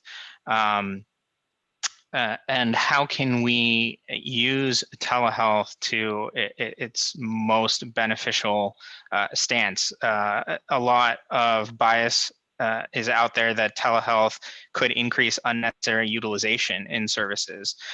So how can we prevent that while encouraging its use? A lot of our health plans have also made some financial and even physical infrastructure investments into telehealth and virtual care services. For example, providing FQHCs and other safety net institutions with funds, as well as actual virtual health kiosks that they put in place. So all of these are steps that are plans and we have taken from Covered California, but I think there's a lot more work to do, and I'm excited to be part of the conversation. Thank you, Dr. Abernath. And I think you just framed questions that fit into the research that Dr. Yellowly said is needed, and more data that everybody else has talked about. So that's excellent because it helps drive to, again, that outcome of health. What are we trying to do? We're trying to ensure we have a healthier population, and our care is an input to that outcome. So thank you. Turning to LA Care, one of the larger publicly sponsored managed healthcare plans in the state. Thanks to CEO John Backus, we have two people, the Deputy Chief Medical Officer, Dr. Alex Lee, and the Director of Health IT, Len Rosenthal. So Dr. Lee and Mr. Rosenthal, you're on from LA Care. Please thank John for your presence here. Thank you, Suni. Thank you for having us here. I think this has just been the amazing program that you shared. I think just given where we are with the timing of the pandemic and just seeing how long and where we are in the program agenda, it kind of shows you how far telehealth has progressed in such a short time. And I just want to do a quick check. Can you hear me well, Sunny?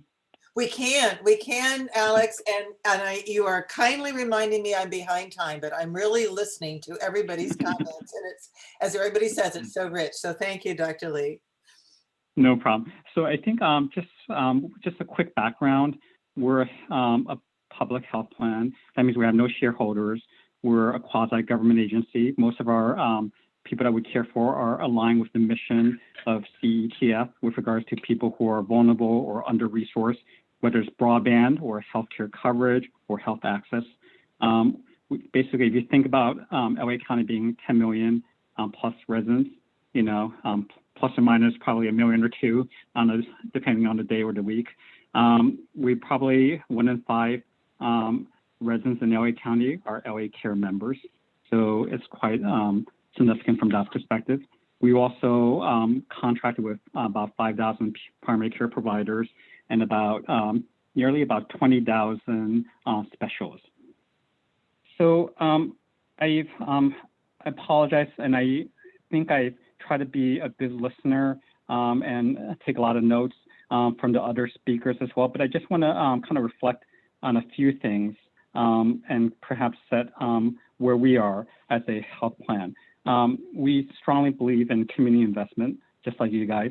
As a health plan, obviously, you're doing your best in terms of investment and picking the right doctors and also get the right geographic coverage. I think Dan would tell you that as part of DMAC. They also greatly support that, that principle. And our job is really to then invest, right? But part of this new investment, as was raised by whether it's by the Assemblyman or other speakers, is that we have to invest in technology, we have to invest in workforce. And I would say the other component that you heard Dr. Nguyen mention before from Kaiser is that they also invest in their provider community. I think if you guys think about this, one of the beauty of where, unfortunately, with the ugliness of the pandemic is that telehealth or virtual care really is bringing people together in a different way. And a lot of the doctors and nurse practitioners, physician assistants, and other frontline providers are in need of being brought together in a different way. So I'll just give you a story of mine, and I'll also then turn to Lynn just to share a little bit of our virtual care strategy. Is that when I first started my seeing patients in San Francisco, I was a new graduate. I was one of those smart Alex physicians who thought I knew everything, and I didn't. And I got this really crazy looking EKG. I had no idea how to read.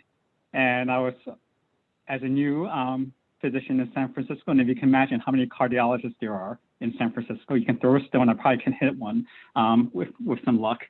I didn't know who to go to.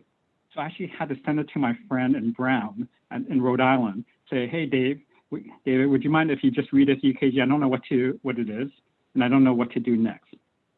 It was just a simple kind of cell phone call, fax, right? But I needed help as a physician in the community, right? Just to get that extra help to take care of that patient. And I'll probably add another component of the story that you guys might like, because I think part of what's mentioned here is around some of the health inequities with regards to whether it's language, health literacy, or other aspects, or racial justice.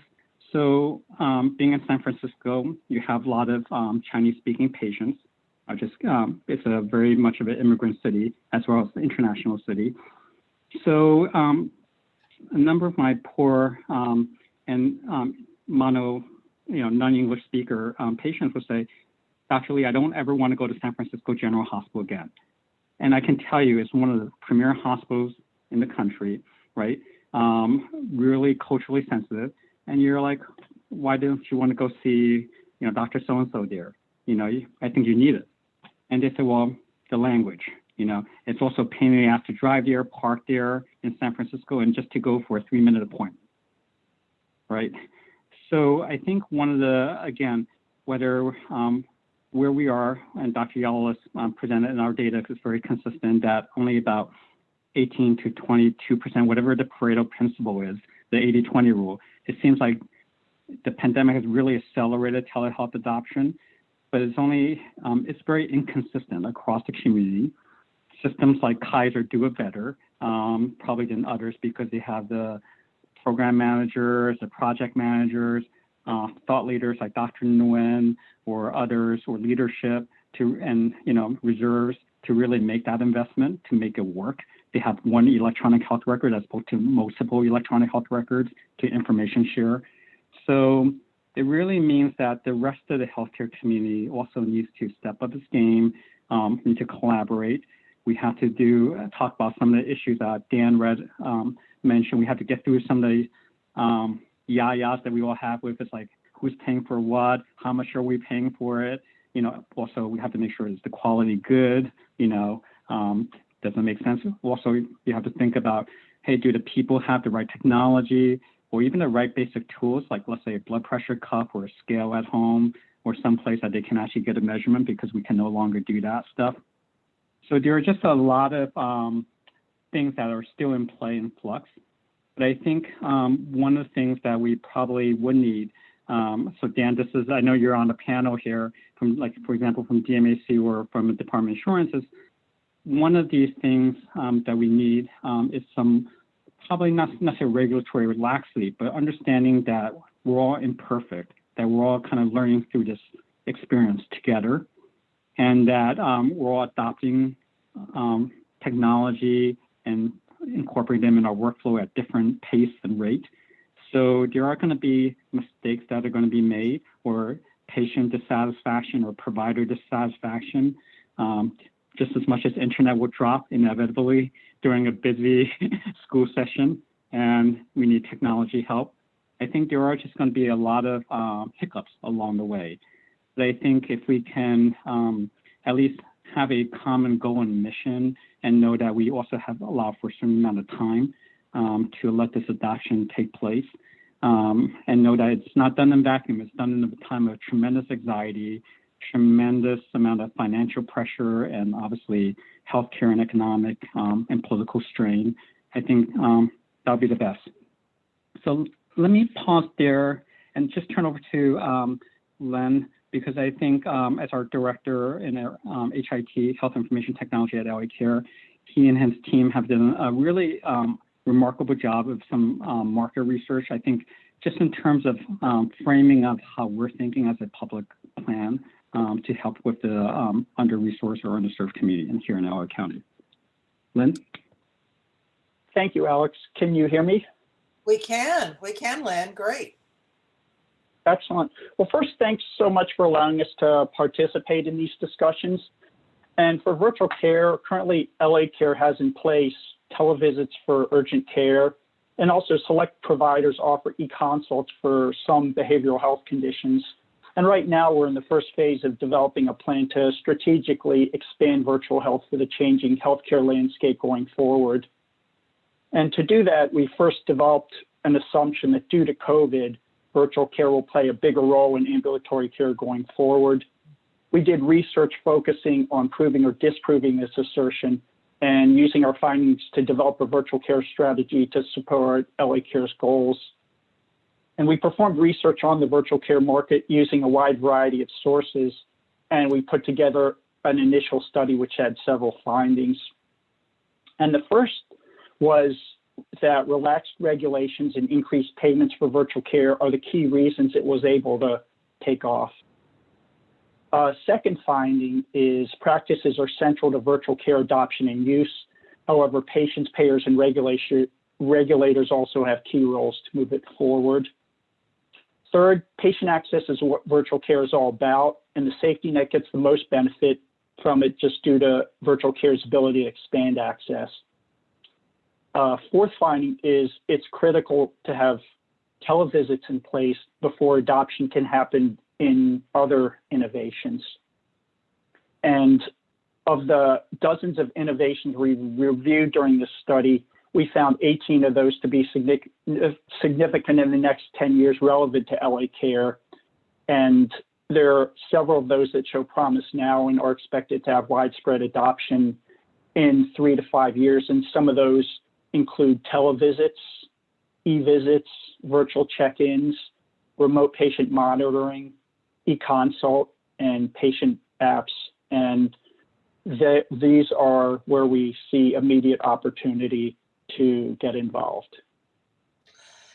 Excellent, Lan. And I actually can't see you, and I couldn't see Alex when he was speaking. Now I can see him. So maybe you can find a camera to turn on, but those are extraordinarily focused and precise findings that really feed well into the listening, fact finding we're doing in these sessions to provide information to the policymakers, to the legislature, and to the governor. So thank you so much for that. And of course, just acknowledging what you both said, health inequities align with are the same as digital inequities. And we've got so much that is rooted in just concentrated persistent poverty with an overlay of institutionalized or systemic racism that we've got to tackle in order to really get to health equity. So thank you on behalf of LA Care for presenting. And we're now going to turn to the Contra Costa Health Plan and the CEO, Sharon Mackey. And I want to say in full disclosure, Dan, that when I was a county supervisor in Contra Costa County, first taking office in 1979, we brought to the state, it was then the Department of Corporations, the first request for a Knox-Keene licensure. So the Contra Costa Health Plan was the first publicly sponsored, federally designated HMO in the country. And that health plan, at the time we were projecting about 20,000 patients because we were enrolling our Medi-Cal patients in a prepaid system, and now it has grown very significantly. So I'm grateful and have a very soft spot in my heart for the Contra Costa Health Plan. So I'm grateful to you, Sharon Mackey, for joining us today. Sharon. Thank you, Sunny. And it's an absolute pleasure being here. And like everyone else, it has been such a rich experience. And I am just thrilled because as I reflect, like last year when we were talking about telehealth in Contra Costa County with the health plan, there were just crickets. And now it's top of mind for everyone. And I'm so proud to be part of helping to make that happen. So what's very unique, as Sunny has said, that we're one of the oldest health plan, about 46 years, serving low-income populations within Contra Costa County.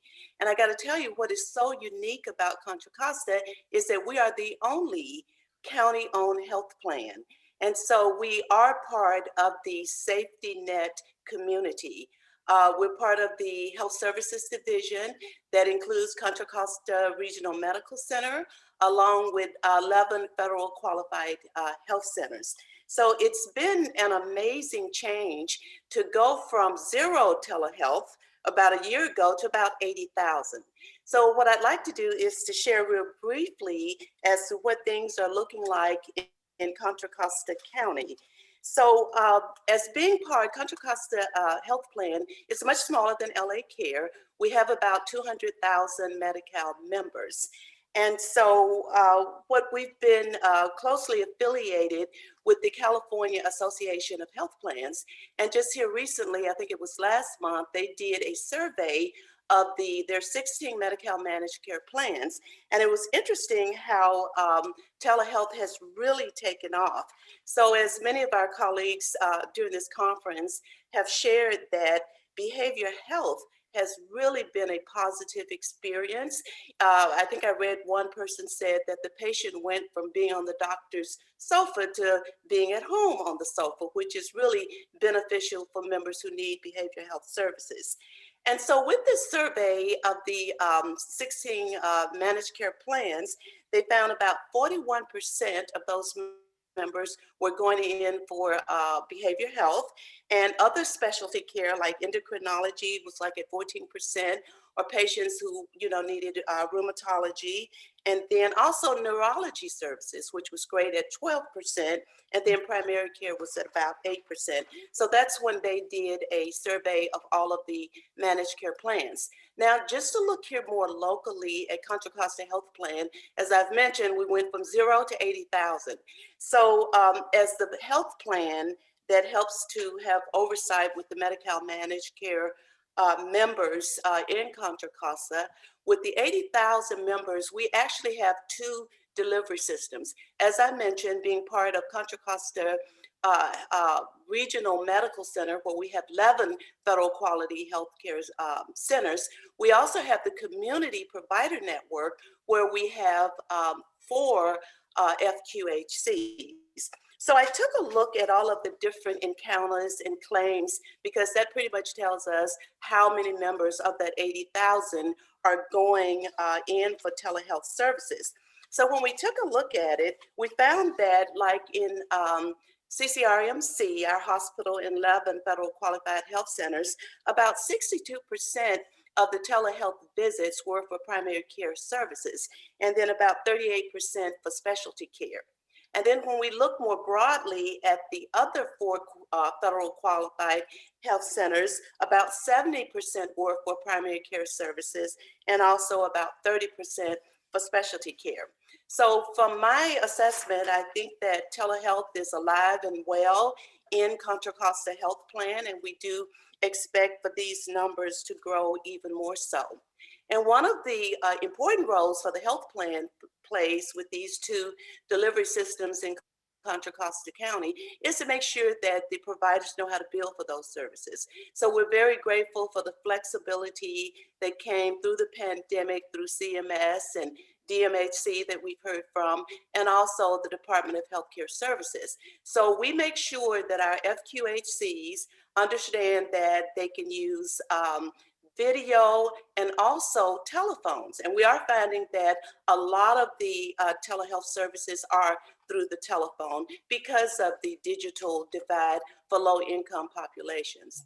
But I think that has just been amazing that we are having more people access care through telehealth. So one of the things, as we think in terms of the future, I think I read somewhere that telehealth is like the genie is out of the bottle and you can't push it back. So we're pretty excited. And going forward, when we think in terms of population health, how can this assist our members who have many comorbidities with asthma, and especially in our communities of color? You know, you've got asthma, you got COPD and diabetes. So we see this as an instrument. The telehealth modality is to give them an opportunity to have more access to care. So we're really championing around that. And one of the things that we are looking at, how do we expand our provider networks into more telehealth services? So currently in Contra Costa County, you know, like many other counties, because of the pandemic, behavioral health needs are high. So one of the things that we are doing is beginning to contract more with e-psychiatrists. As a matter of fact, right now we're working on contracts with a national e-psychiatry group so that we can have a more robust network to meet the behavior and mental health needs of our members. And right now we've got about 200,000 Medi-Cal members with the Contra Costa Health Plan. And another area that we are looking at when members become Medi-Cal members, we want to make sure that they have that initial health assessment so our PCPs can assess their care and also help to keep them out of the emergency room. So now we are working on with our initial health assessment, which is a series of questions that we can get that accomplished with our members as they become more Medi-Cal members. And we're also looking at, we have this tool called the Staying Healthy Assessment that our PCPs work with our members. So we're beginning to get that Staying Healthy Assessment tool also used to get members in for specialty care. And also here in Contra Costa, we have our own local advice nurses, and it's 24/7. So we're very proud that we keep it local, that we've got our clinicians that understand our marketplace and our community and our members. So what we're doing now with our advice line, we always like that to be the first line of defense for the members to call before they go into the emergency room. So what we're encouraging our members is, instead of going to, when they call the advice nurses, is to put them in touch with our urgent care members through telehealth, with our urgent care providers. So that's really using telehealth in a great way because it helps from the members going to the emergency room when they can get that advice right in the comforts of their homes. So we're looking more to do more of that. And so it's a very exciting time. And we do hope that with the legislation and the policymakers, some who have been on this conference, that they continue to champion telehealth, because much research has been done to say if you engage with the member where they want to be engaged, what platform they want to use, whether it's the telephone or their smartphone or their iPad, that you're going to get more positive results. So we are pretty excited about telehealth, and I'm very happy to be here and to share the Contra Costa experience with you. Thank you. Thank you, CEO Mackey. And I just appreciate so much all the data, all the statistics, the questionnaire. I think the resources of all the experts on this conference should be pulled together by DMHT and the Department of Insurance to add to the research framing and questions that we want to pursue in the continued implementation and expansion of telehealth. Sharon, I used to drag Dr. Walker Bill to all the meetings and keep talking about I want to infuse more telehealth into the Contra Costa Health Plan. I think we've done. So thank you very much. And you mentioned legislators. I do want to acknowledge before turning to Dan and to Sharon that we have lead legislative staff members also listening today. So they're getting a huge tutorial from all of you. And that's Marjorie Schwartz, Scott Ogus, and Brad West from the legislature. So I just want to thank them for listening with us and you providing all the expertise collectively, all of our presenters and our responders. So back to you, Dan and Sharon, for your responses. Yes, Dan. There we go. Now I'm unmuted. I was trying to unmute myself, sorry. So when I spoke last, I talked about the challenges or concerns we have as a consumer protection agency. When we come to government-sponsored plans, I think there's a different caveat that we need to address from the DMHC's perspective. DHCS contracts with the Medi-Cal managed care plans, and as Dr. Abernathy spoke earlier, cover California contracts with the plans. I think the contracts give those two entities a little bit more leeway in how they want to direct those entities to do certain things or respond to them, where we're really held to the laws of the Knox-Keene Act statutes and regulations. So there's a little bit, we have continued ongoing conversations both with Cover California as well as with DHS to try and get into an alignment as best as possible. Now, I want to acknowledge and thank Dr. Lee because we have had ongoing discussions with LA Care about their telehealth program. And I talked earlier about our concerns as a protection agency, but I want to talk a little bit more about where do we go from here. And so I'm going to pick on LA Care a little bit here with our ongoing discussions with LA Care and coming out of these e-consult work groups that we were on, that we put together at the department an e-filing, which is how health plans file documents with us, an e-filing telehealth checklist. It's a very robust checklist that health plans can use when they file documents to the department. And the reason we put forward that e-filing checklist for telehealth was to get a better understanding of how health plans are implementing telehealth. Because health plans have been asking us to give them credit in the spaces of timely access and an annual network review. And how can we incorporate telehealth into our assessment of those two areas? And before we can do that, we need to have a greater understanding of how each health plan is utilizing telehealth. And that's why we put together this checklist for the plans to use. Now, I think a lot of health plans are still, since the pandemic started, they had to ramp up very quickly, as well as all providers and consumers in the use of telehealth. So they're still trying to sift through that a little bit, I'm assuming, and maybe Dr. Lee can confirm that, before they could come forward with a more comprehensive telehealth policies and procedures and other documents to use. And we've asked plans to file those with us mainly as an information-only filing. So it's not something we're looking to initially approve, but just to have a back and forth conversation with health plans to understand where we're landing in this new space where we don't want to go backwards. We want to be supportive of it, but we want to make sure that consumers are protected as well. So that's the department's real focus moving forward, is gathering information from health plans and then looking to, do we need new statutory language? Do we need new regulatory language that supports this moving forward that we currently don't have? And that information gathering will help us decide which direction we need to go. So I think that's a good place for me to end my comments, is how we want to support this and how I'm inviting plans, as I do a number of times during our health plan roundtable meetings, for those folks to come in. I think there's some fear a little bit in doing so. They don't know how how the department may react, but I just want to inform everyone that it's a collaborative effort in this space. So I'll leave it there and turn it over to my colleague for her thoughts. If I could, just for a moment, though, I see that Sure. Alex is on camera. He unmuted. I now understand also better his comments when he was presenting about every plan is a little different and has to be tailored, and we're learning as we go along the way. So, Dr. Lee, do you have a brief response or comment? Sure. So thank you, Dan. I just want to acknowledge Dan and DMAC being such great partners for the plans. I'm sure Sharon will attest to that. I mean, the protect, one of the greatest part of, at least for me as a physician, and having taken care of people who are uninsured as well as in managed care space, it's really about the protection that Medi-Cal members receive when they're in a structured environment, as opposed to one that's unstructured, where it's a lot more, I would say, tricky, for lack of a better word.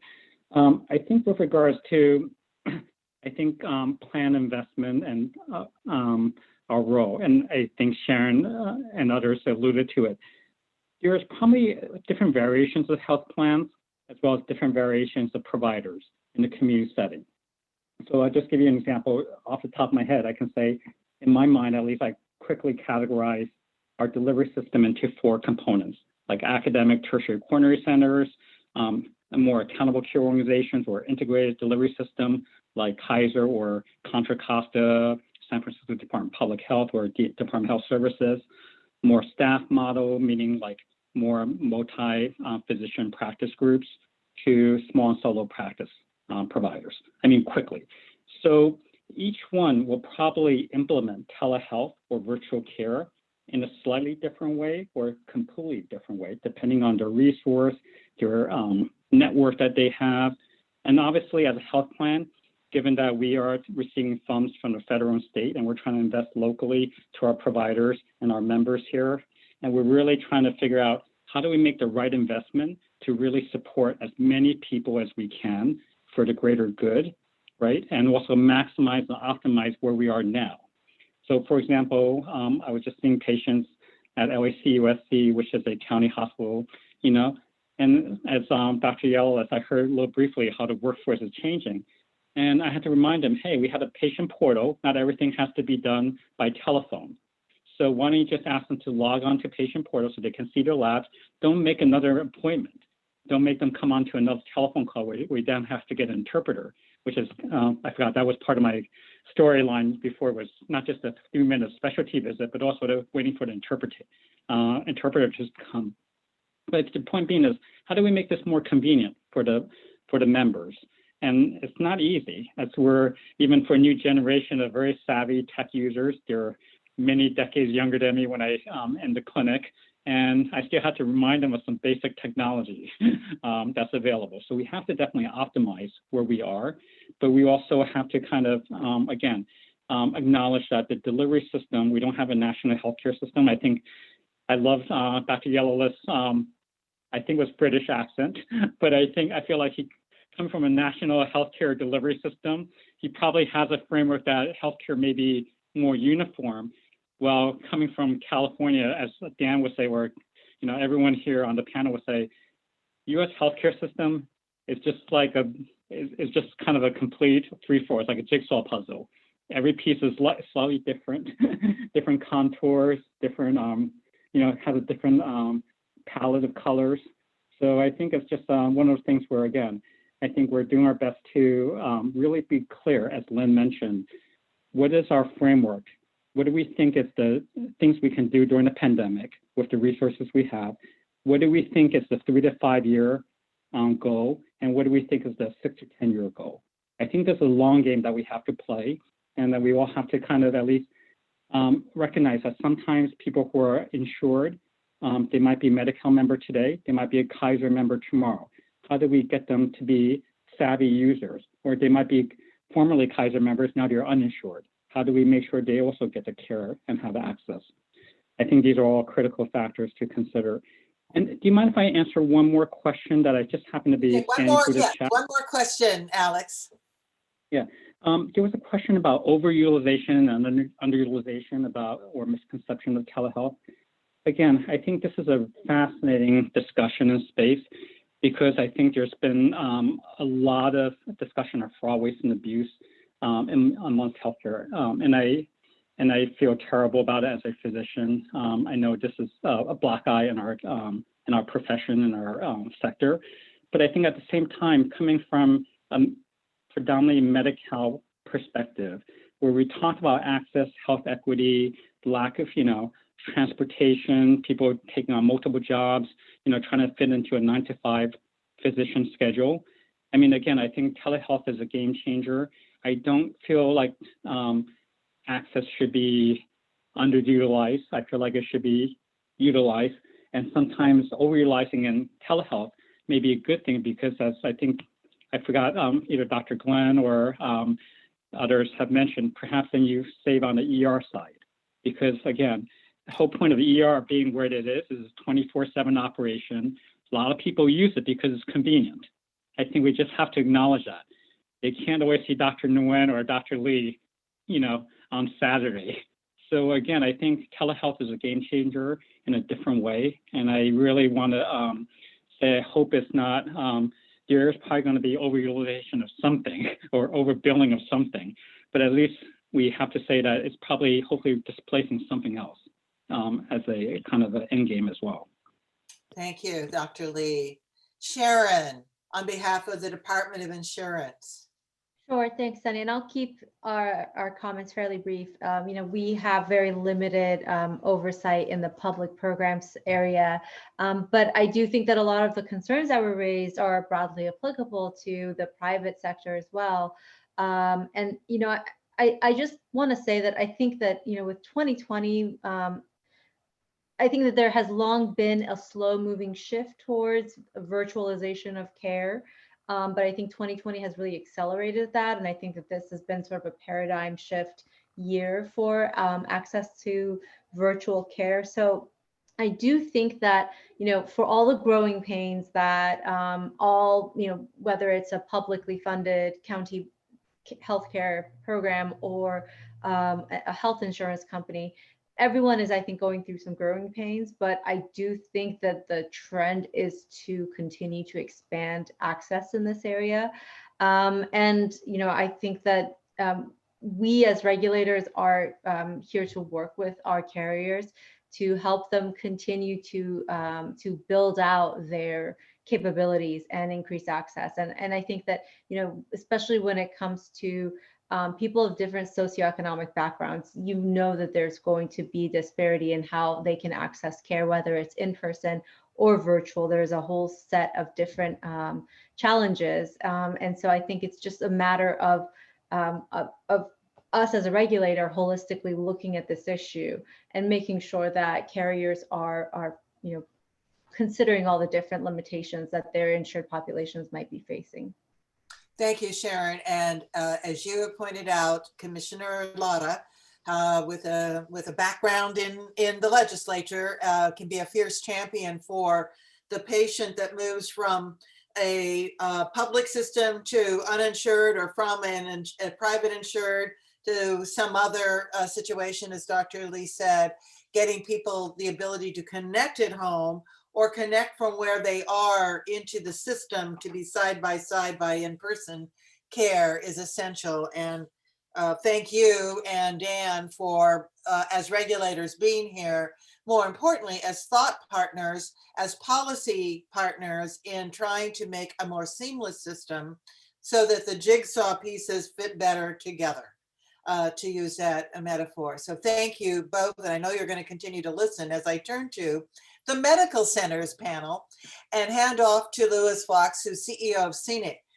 We've got extraordinary expertise throughout California in the healthcare system.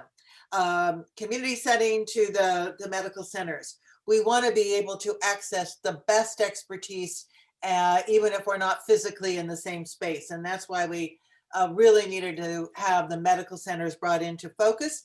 So I'm handing off to my colleague, the CEO of CNIC, who came to California from the University of Washington, continues to always have his lens of being a researcher and academic, but a real advocate for empowering every Californian to be online. So I hand off to you, Lewis Fox. Thank you, Sunny. I'm going to introduce this wonderful panel serially, but I wanted to note that when we were talking about how to put this together, we borrowed one of the panelists' sort of pithy notion that this is all about moving knowledge, not people. So I'm going to start with Dr. Linda Brannigan. She's the founding director of the telehealth programs at the University of California, San Francisco. Her office provides tools, operational infrastructure, and information so that any UCSF provider interested in delivering care via telehealth can do so effectively and compliantly. She and her team have developed programs that support tens of thousands of telehealth encounters annually throughout UCSF's primary and specialty care clinics. Dr. Brannigan. Hi, everybody. Thank you so much for the opportunity to participate. It's been a fascinating morning. I am always at my happiest when I'm in a room full of people who are staunch telehealth advocates, and this has definitely been an example of that. I have a handful of slides I'm going to share. Hopefully you can see my slides. This is just a repeat of the introduction I just got, but at UCSF, we actually centralized telehealth into one office that is sort of the place to go for any provider who wants to figure out how to do telehealth, how to integrate telehealth into their care. We have a bunch of programs. I'm not going to talk about all of these, but we do video visits with patients in their homes. These have all been discussed this morning in one way or another, e-consults, asynchronous between providers. We do inpatient video consults both between our own hospitals and with outside hospitals. One of our newer programs is inpatient virtual visits to provide support for patients who come to our hospital without a device and still want to be able to stay in video connection with their families. And then we do online remote second opinions for patients who live far away and have a diagnosis and treatment plan and then want a UCSF expert to weigh in. But I'm mostly going to talk about our video visits today. Before COVID, we had a great deal of breadth, but not depth when it came to telehealth utilization. So pretty much every clinic, and there's about 120 of them, depending on how you count at UCSF, everybody had a provider or two who were offering video visits to patients in their homes. And we were happy to do this. Engagement and training occurred upon request. So providers would say, hey, I hear you can teach me how to do video visits. And we would say, absolutely, we can. And it was very high touch. It was very personalized. We had time and space to let providers think about, exactly their workflow, how they would integrate video visits with their in-person visits, what patients in their panel were the most appropriate, and how to reach out to them. Slow, easy, worked. Definitely got adoption. You can see 5 years of steady month-over-month growth. February of this year, we hit a milestone at 2.5% of all visits, almost 3,600 visits total. And that was cause for celebration. We were so excited. We turned out we are a top utilizer of telehealth nationally at 21,000 visits last fiscal year among academic medical centers. And then COVID hit, and all of those numbers became completely irrelevant in the space of 2 weeks, right? Those 5 years of steady growth are now that little line of ants along the x-axis at the bottom there. And in April, we did 16.5 times more video visits than we had done in February. And it is across the institution. Obviously, utilization is higher in some clinics than others. As many other people had mentioned, in mental health, it is nearly 100%. I think it's at 99.8% of all visits are done via video, even still. Other clinics, there's more of a need for an in-person examination, but if we look at average visits per clinic day, they're really very steady between 2,500 and 2,800 visits per clinic day. So I think the genie is indeed out of the bottle. I think this represents thousands of providers who have clearly indicated that they know how to integrate telehealth into their work, into their life, into their patients' lives. And I don't see the genie going back in the bottle anytime soon either. One of the nicest things about this is that, a very small silver lining to the COVID cloud is that it has actually resulted in increased access for our patients. And I know that for the folks in the meeting who have been doing telehealth for a long time, the goal of increased access has sort of been out there, and it has been incredibly satisfying to see it really reflected in this bar chart. But it also means that we have to start to think about, we have to turn our attention to like increased access, like for who, right? And one of the things we found we had to do is really increase our support for limited English proficiency patients. And we've done quite a bit of things. You now get instructions in any of our 10 most popular languages. You can see a little instructional video in those languages. They are also captioned in those languages. You get your appointment instructions in your preferred language. And we've also been able to expand the use of video interpreters in video visits. It has always been easy to include an audio only interpreter, but video interpretation is just much more effective for everyone who participates. So we've worked really hard to expand that. But if we look at the numbers, we still have work to do here, right? There's about a 9% disparity between video visit utilization for patients who speak English versus don't. And at our current volumes, that's like over 50,000 encounters a year, right? That matters. That is a big deal to us.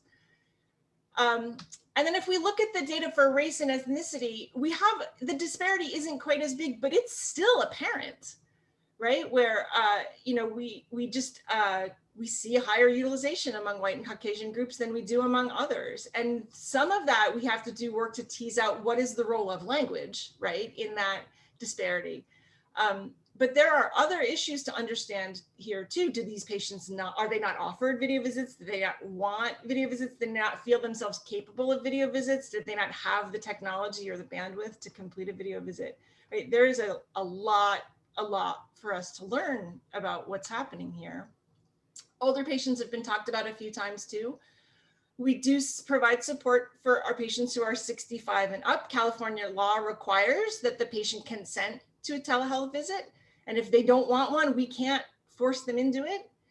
And so we had a large cohort of older patients who would normally just decline, right? Say, it's good, I'll come in. I like to come in, right? But when in the era of COVID, where travel is dangerous, and where they can't really continue to just postpone care, we're providing outreach to these patients who really do need to be seen. And they get a phone call from a very friendly and a very patient human to help make sure they're set up with video technology on their smartphone or their computer if they haven't had a successful video visit in the past 90 days. And even with that very warm and very friendly outreach, we still have patients who say, no, you can call me or I'm going to postpone or I'll come in, but I don't want to do this video thing, right? So it's hard to understand how to best help everyone.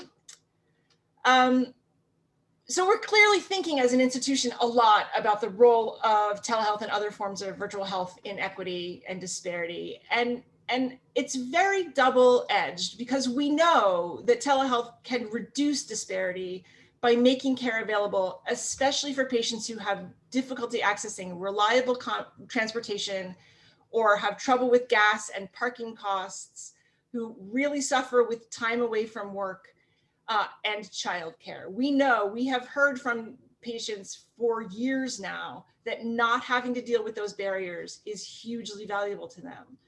But then COVID happens, everyone locks down, and now people who live in large family living situations can have trouble accessing the space they need to have a private conversation with their doctor, We have people who have very limited bandwidth and who are, for example, letting their kids use all their data plan minutes so they can attend school remotely, and who don't have minutes left over for their doctor visit, right? So in this era of COVID, a lot of the barriers change, right?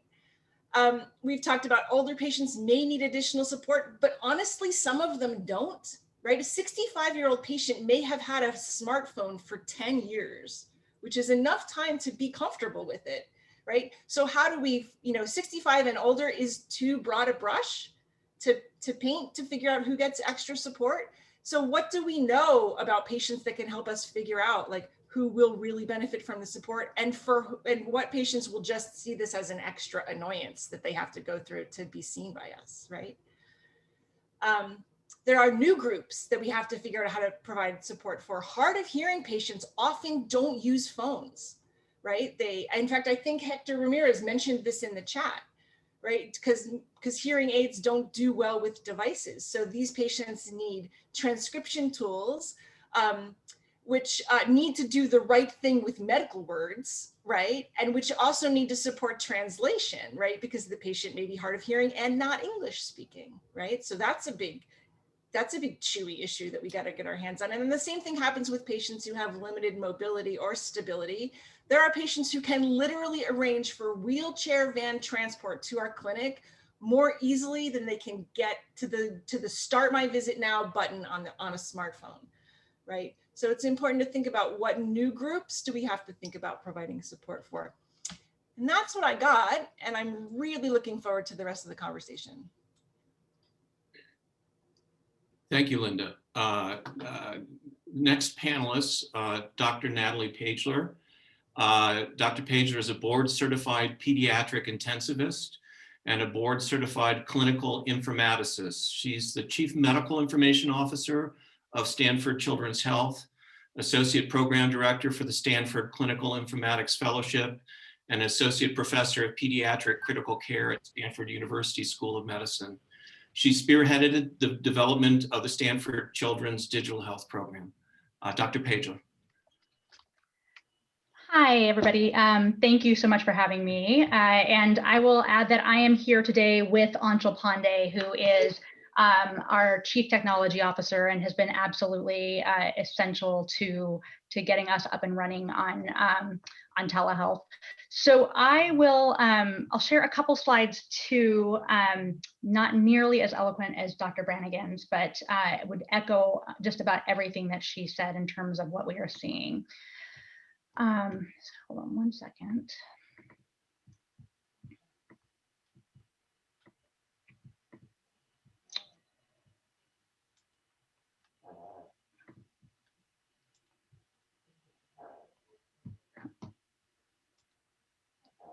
All right, and of course, there we go.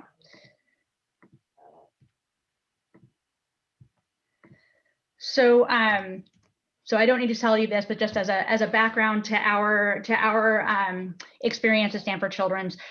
So we had actually been developing our telehealth program for many years at Stanford Children's, and had an incredible, actually pediatric urologist who calls himself a telehealth evangelist, Dr. Bill Kennedy, who had been trying to do telehealth, especially with some of our more challenging areas to reach in like Monterey County and that type of thing for many years.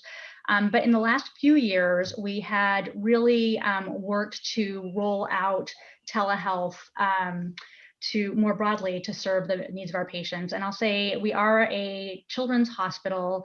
We are, much smaller than most adult hospitals. We have about 500,000 clinic visits a year. And just to highlight the importance of telehealth for pediatrics in particular, many of our patients come to us from very far distances. So unlike adult medicine, where there are a breadth of specialty providers, all more ubiquitously spread out among the population, For pediatric subspecialty care, the subspecialists are really truly kind of few and far between and located at academic children's hospitals for the most part. So it is not uncommon for a patient with pediatric diabetes to have to travel 3 hours each way to get to their endocrinologist for a 15-minute visit. So because of this, we really recognized the need for telehealth to be able to reach our broad population. Additionally, for children in particular, whenever they travel that distance for a visit, they are missing oftentimes a full day of school, and their family member is missing a full day of work. So it's a double hit to the family. There's evidence out there showing that that children who have chronic health conditions, no matter what the health condition is, if they have to chronically seek care, there's delays in development of social autonomy and neurologic development, just because they're so often getting their routines interrupted by medical care, or because they're not able to participate in school or after school activities. And so again, telehealth was a high priority for us because we knew that we could better serve our pediatric populations in many cases through this modality. So we had been rolling it out. We had been working really hard, had many champions, everybody understood the value, and yet what we were seeing, and you can see on this graph in those first few weeks, that's the first part of 2020, the little teeny blue dot at the bottom of those lines is the telehealth visits, and the orange lines are the in-person visits. And we were super excited because we had a 6x growth from 2018 to 2019 in telehealth visits, but really we're reaching a very small portion of our patients via telehealth. So similar to the UCSF story, as soon as COVID hit, everybody was suddenly more motivated to try out telehealth, both from a patient, family, and provider perspective. And the barriers became less important because of the need to be safe and continue care in a safe manner. So we literally went from about 20 visits a day to more than 700 visits a day in a matter of a couple weeks. And again, it seems like smaller numbers, but when you look at our proportion for our visits, it was quite significant and made up, at some points more than half of our total visits during the early parts of the pandemic. We did slowly increase our in-person visits, but our telehealth visits have stayed very consistent throughout the pandemic. And as was already mentioned, really do believe the genie is out of the bottle. And I think both families and providers realize the benefits. And now that they've overcome some of those barriers, are really seeking to keep telehealth as a major part of their ongoing care. I will say these last few weeks or especially those last few days with the new surge, we are actually seeing these numbers go higher than they had been. So we had kind of stabilized out between 700 and 800 telehealth visits a day. And the last couple of days, we've been at more than 900 and seeing more scheduled. So I think, we're going to continue to see this grow in the next few weeks, unfortunately, with this. Unfortunately, related to the surge, but it is great that we at least have this modality to serve patients' needs. It was a huge jump when we did this. And so we, in order to accommodate that enormous growth in telehealth, we redeployed a huge portion of our staff from our information services team to be able to support that change management. And so we had a team that was dedicated specifically to patient support and answering phone calls and calling out to patients to help guide them, a team that was specifically dedicated to provider support, a team that was doing in-home checks for physicians who are working remotely, and then a team that was specifically dedicated to training materials, both for providers and for patients. And I think, again, part of why this was so needed, there's a huge change management aspect, but we did encounter a lot of technical issues, and some of those were our own. Our platform was really stretched, and Anshul can speak to all of the amazing work that his team did in a very short time to upgrade our side of the technology, but also just that health literacy, that digital literacy, and then the challenges of poor access in our communities really led to a huge amount of work. And honestly, we've most of our SWAT team has gone back to their day jobs, and we're still kind of struggling with what is the ongoing support models to make sure that everybody has what they need to make these visits successful. And again, I think those technology issues continue to be a challenge. I'll also just highlight real quickly that there was a lot of novel uses of telehealth. And again, I think some of these are going to be here to stay. So in addition to our ambulatory side, we rolled out several initiatives in the inpatient telehealth setting. And again, these I think can be important for serving the needs of children throughout the state. When you have when you have one parent visiting the child and the other parent is stuck at home 3 or 4 hours away, being able to educate and update that other parent becomes incredibly important. Also handing off remotely to some of our long-term care facilities and making sure that the receiving physicians at the other end understand the complexity of our patients, I think helps keep those patients out of the hospital. So that virtual discharge planning becomes incredibly important. And again, I'm doing not doing nearly the job that you've already heard, but just to reiterate, there are so many different issues that we see and so many different socioeconomic barriers to telehealth. So, just one, lack of access to devices we saw as a major issue for our pediatric patients. I think we were a little bit luckier in some ways because many of the children had access to Chromebooks for school. And so we were using those for telehealth visits too, but it's just a major issue how many patients and families don't have access to devices and don't have that broadband internet access. Language barriers are incredibly important, and getting interpreter workflows integrated into the telehealth, into our telehealth visits was an initial challenge and an ongoing challenge, and making sure we have easy access to enough interpreters in a seamless way, I think is an ongoing issue.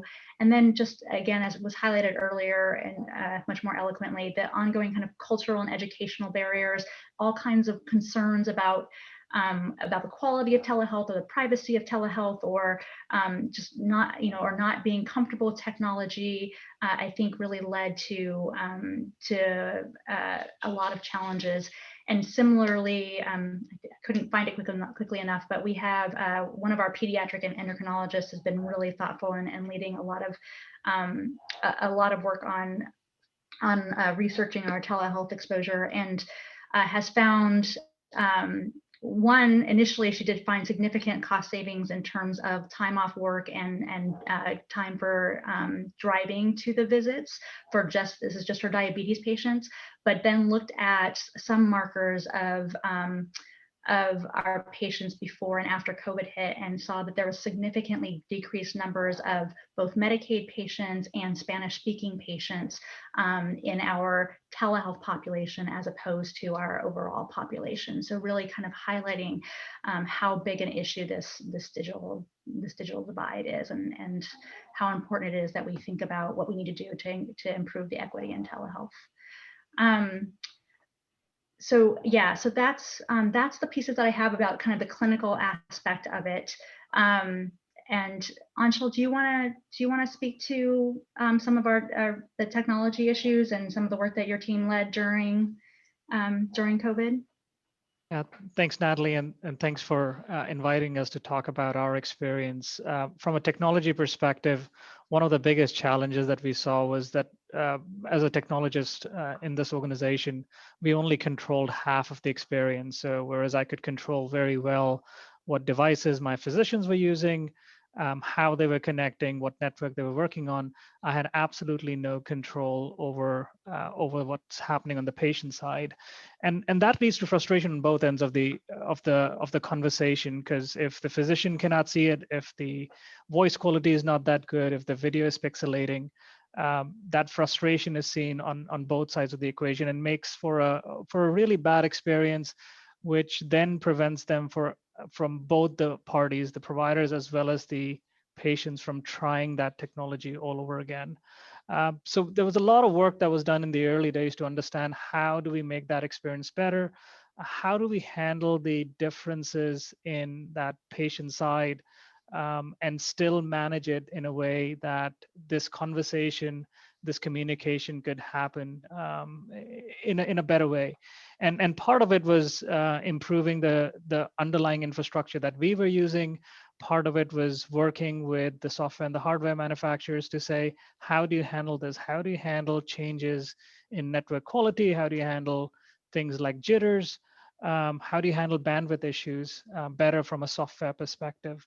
And then also to give them guidance to say, from a provider's perspective, look, we'd like the voice to be clearer. We could see the video quality go down a little bit and stuff like that. And those are the things that we really focused on earlier on. The second piece was around multi-party, and this is probably more important on a pediatric setting. I think it'll be probably relevant in the higher age groups as well, where it was not just the connection between the doc and the patient, but also potentially another parent who was at a different location. And then we could have consultants coming in, we could have interpreters coming in. And so all of a sudden that need became really important for us as well to start looking at multi-party very, very early on. The other piece was in terms of accessing data, how do you share files? How do you share content? So if a physician is working with a patient in the family and wants to show them their lab results or how they are trending, the ability to be able to share that information in that same session became relevant too. And then the last portion has been always around how do we bring data that the patients might have back into our ecosystem so that we can recompile all of this data and have a better picture of the patient for our providers. So all of those things are in play in terms of what we are looking at and continuing to solve and get better mousetraps around. And the partners have been really good in terms of helping us solve it. The last piece has always been around bandwidth, right? With everybody working from home, going to schools from home, there is a saturation of the networks itself, and we've been talking to Comcast as well as AT&T in terms of how we handle that. How do we prioritize some of this over everything else that is running on those networks so that we can make this experience just as good and folks don't have to go somewhere else to do it. And in a number of cases, we had to actually have families come to the nearest clinic, get into a room and get into a telehealth visit with a provider at another location, likely their homes, in order to solve that problem of not having the right bandwidth or not having the right technology. Another of the lessons learned was around smart devices and folks not having email. So even if you have a smart device and you don't have email, our entire approach had been around email-based conversation with you. And so we had to very quickly pivot to smart text messaging based conversations to say, hey, here's your link to the visit. We're going to send it to you X number of minutes prior. Click the link, start the application, and get onto a conversation with us. So a lot of those kind of little things have come into play as well over the last few months in terms of learning about it. And by the way, what was a 1% issue back before COVID is now hitting us, a dozen times or so a day. And so all of a sudden that became a much, much bigger issue for us to solve. So that's been kind of our journey and our experience. Thank you for hosting us. Thank you, Angel. Just for the participants, Angel's the Chief Technology Officer, and like the other two panelists so far, is a rock star in his field and has been responsible for the technology at large hospital systems, and also had served a number of years at Epic.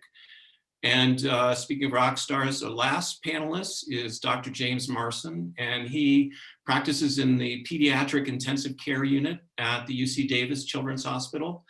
He's also the director of the Center for Health and Technology and leads the telemedicine program. He's particularly interested in how telemedicine consultations can help in the care of seriously ill pediatric patients in remote hospitals, emergency departments, and inpatient wards. Dr. Marson currently directs the largest pediatric teleemergency network in the country. Dr. Marson. Thank you, Dr. Fox, and thanks to the other panelists. I don't know what more I can add to what all the amazing speakers have said, Dr. Brannigan, Dr. Pagler. Mr. Pandey. And for disclosure, I work with Dr. Peter Yellowlees, and he's already spoken. I'm rather than rehashing a similar story of an explosion of telehealth and the similar services and challenges that we have, I think that, you know, lots of us talk, fortunately, in this state. UCs, for example, have meetings on a regular basis to share the challenges and opportunities. And so I'm super happy about the communication and collaboration among the health systems in the state.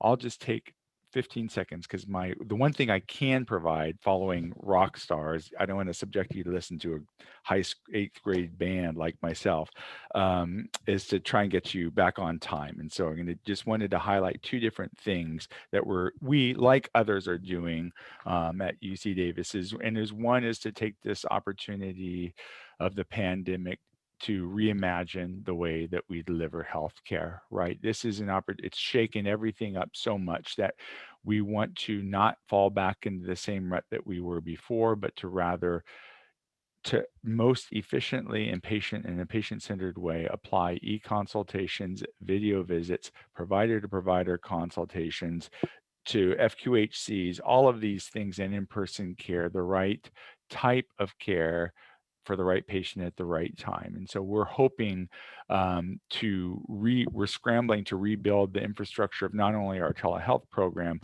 but on our healthcare delivery system so that it's most patient-centered, effective, and provider-centered as possible. And then the other thing, again, this has been mentioned multiple times, but to acknowledge the importance of addressing disparities. For those of us that have been doing this, we have always seen telehealth as an opportunity, as a way to address disparities, but in fact, it can be used to worsen disparities, right? Because for those folks that have access to devices and broadband, and so I am proud of others and UC Davis, our acute focus on proactively addressing to ensuring that folks that are racial ethnic minorities, socioeconomically disadvantaged, rural areas, implementing strategies so that as we deploy our solutions, that we don't end up adding to already existing disparities. And again, I know that others are doing this as well. And so, but I think that these two things, reimagining the way that we deliver healthcare and really being more proactive on making this healthcare system more fair to everybody, that's an opportunity that we can't let pass by. Thank you very much, Dr. Fox.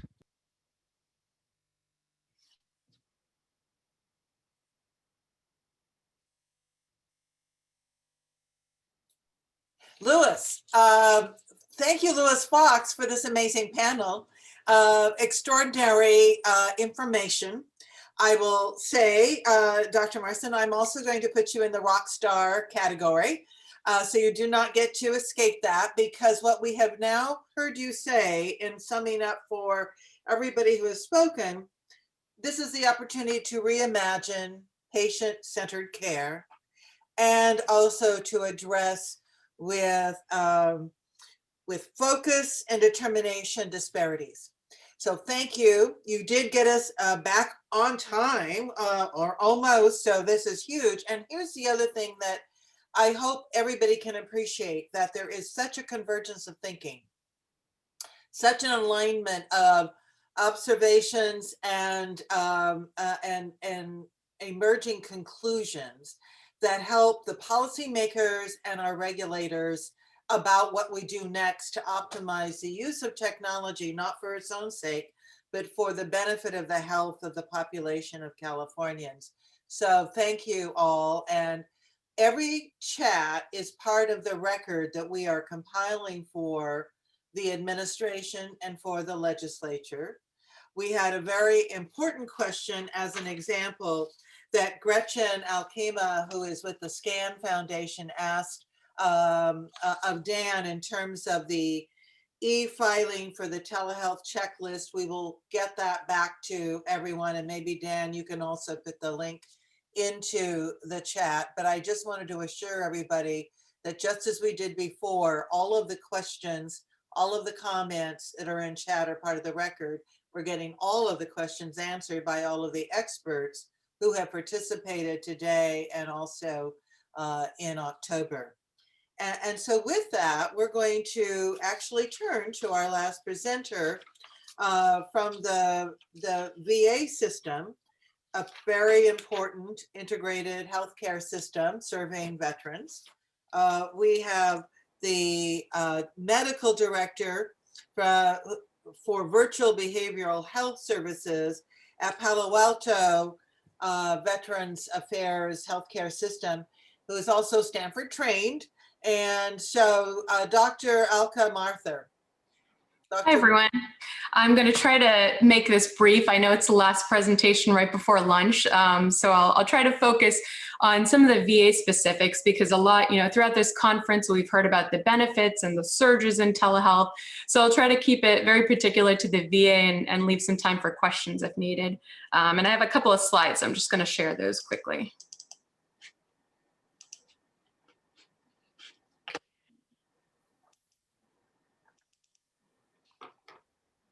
Oops.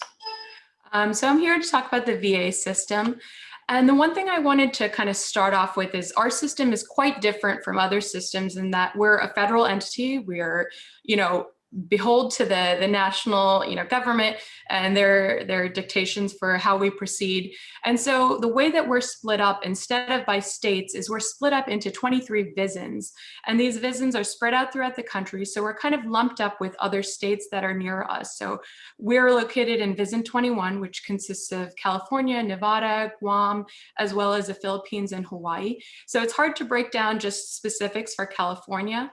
But what I tried to do is keep it broader to nationally than the VISN level, as well as our local level. The other difference in our system is that we adhere to a fiscal year system. So instead of January to January, we actually we use our data from October to October. So our data from this most recent last 2 months isn't quite up to date yet, but we're continuing to grow with telehealth, and I'll address that as we go forward. So the nice thing is the VA has actually long been at the forefront of telehealth for veterans. We've actually been providing telehealth services to veterans for the last 2 decades, and we still stand as the largest healthcare agency in the US that uses a telehealth system. In March, we were conducting about 2,500 daily visits for telehealth. Over the last few months, that's clearly grown, and we have about 25,000 daily encounters for telehealth. This is across all specialties, primarily outpatient, but includes some inpatient and other areas. So this was about over 1,000% increase. The department delivered over 2 million episodes of care in the last fiscal year. This year, we've delivered over 10.5 million episodes of care for telehealth. So clearly a huge growth that we would have not seen without, honestly, the pandemic occurring. And the speed at which we could adopt this growth for telehealth was really due to the pre-existing telehealth technologies and implementation that we had prior to the pandemic. And this really led to national efforts allowing us to really push forward with telehealth, adopting it quickly. Longstanding barriers to implementation, like patient and provider resistance, were really decreased in the face of the pandemic. And so we were able to accelerate our efforts pretty quickly, starting in March and then continuing even now. So with regards to the number of providers that we've trained, I've split it into the national, the VISN level, and Palo Alto sites. And I tried to break it down with specialty care, primary care, and mental health care. As you can see, we're doing really well. I think specialty cares tend to be a little bit lower because oftentimes they rely on physical exams. So we do have a certain subset of patients who do have to come into clinic to perform these exams or get these procedures done. And our highest user is mental health, because mental health tends to be very lendable to the telehealth format, whether it's medication management, group therapy, individual therapy, or social work appointments. They really progress really well. And even prior to the pandemic, about 70% of our telehealth services, at least locally within the Palo Alto VA, were through mental health as opposed to other specialties. With regards to the veterans that are using telehealth, our numbers, in fiscal year 2019 were definitely much lower than what they were for 2020. And we only anticipate that they're going to increase for our fiscal year 2021. To give you an idea of how many veterans we service, nationally, it's about 6 million veterans throughout the country, as well as US territories. And then locally in the Palo Alto system, we service about 60,600 veterans. And so that gives you an idea of how many veterans we're servicing throughout the system. So we are very fortunate that we are able to overcome one of the biggest barriers to implementing telehealth, which is the ability to dispense technology. I'm going to skip to the second point. We, since March, even prior to March actually, were able to send out Wi-Fi enabled iPads to our veterans so that they can access telehealth. We can send them iPhones. For veterans that struggle with getting internet access or connections, we can actually create Verizon subscriptions for them to allow for Wi-Fi. We have discounted webcams or free webcams for our veterans.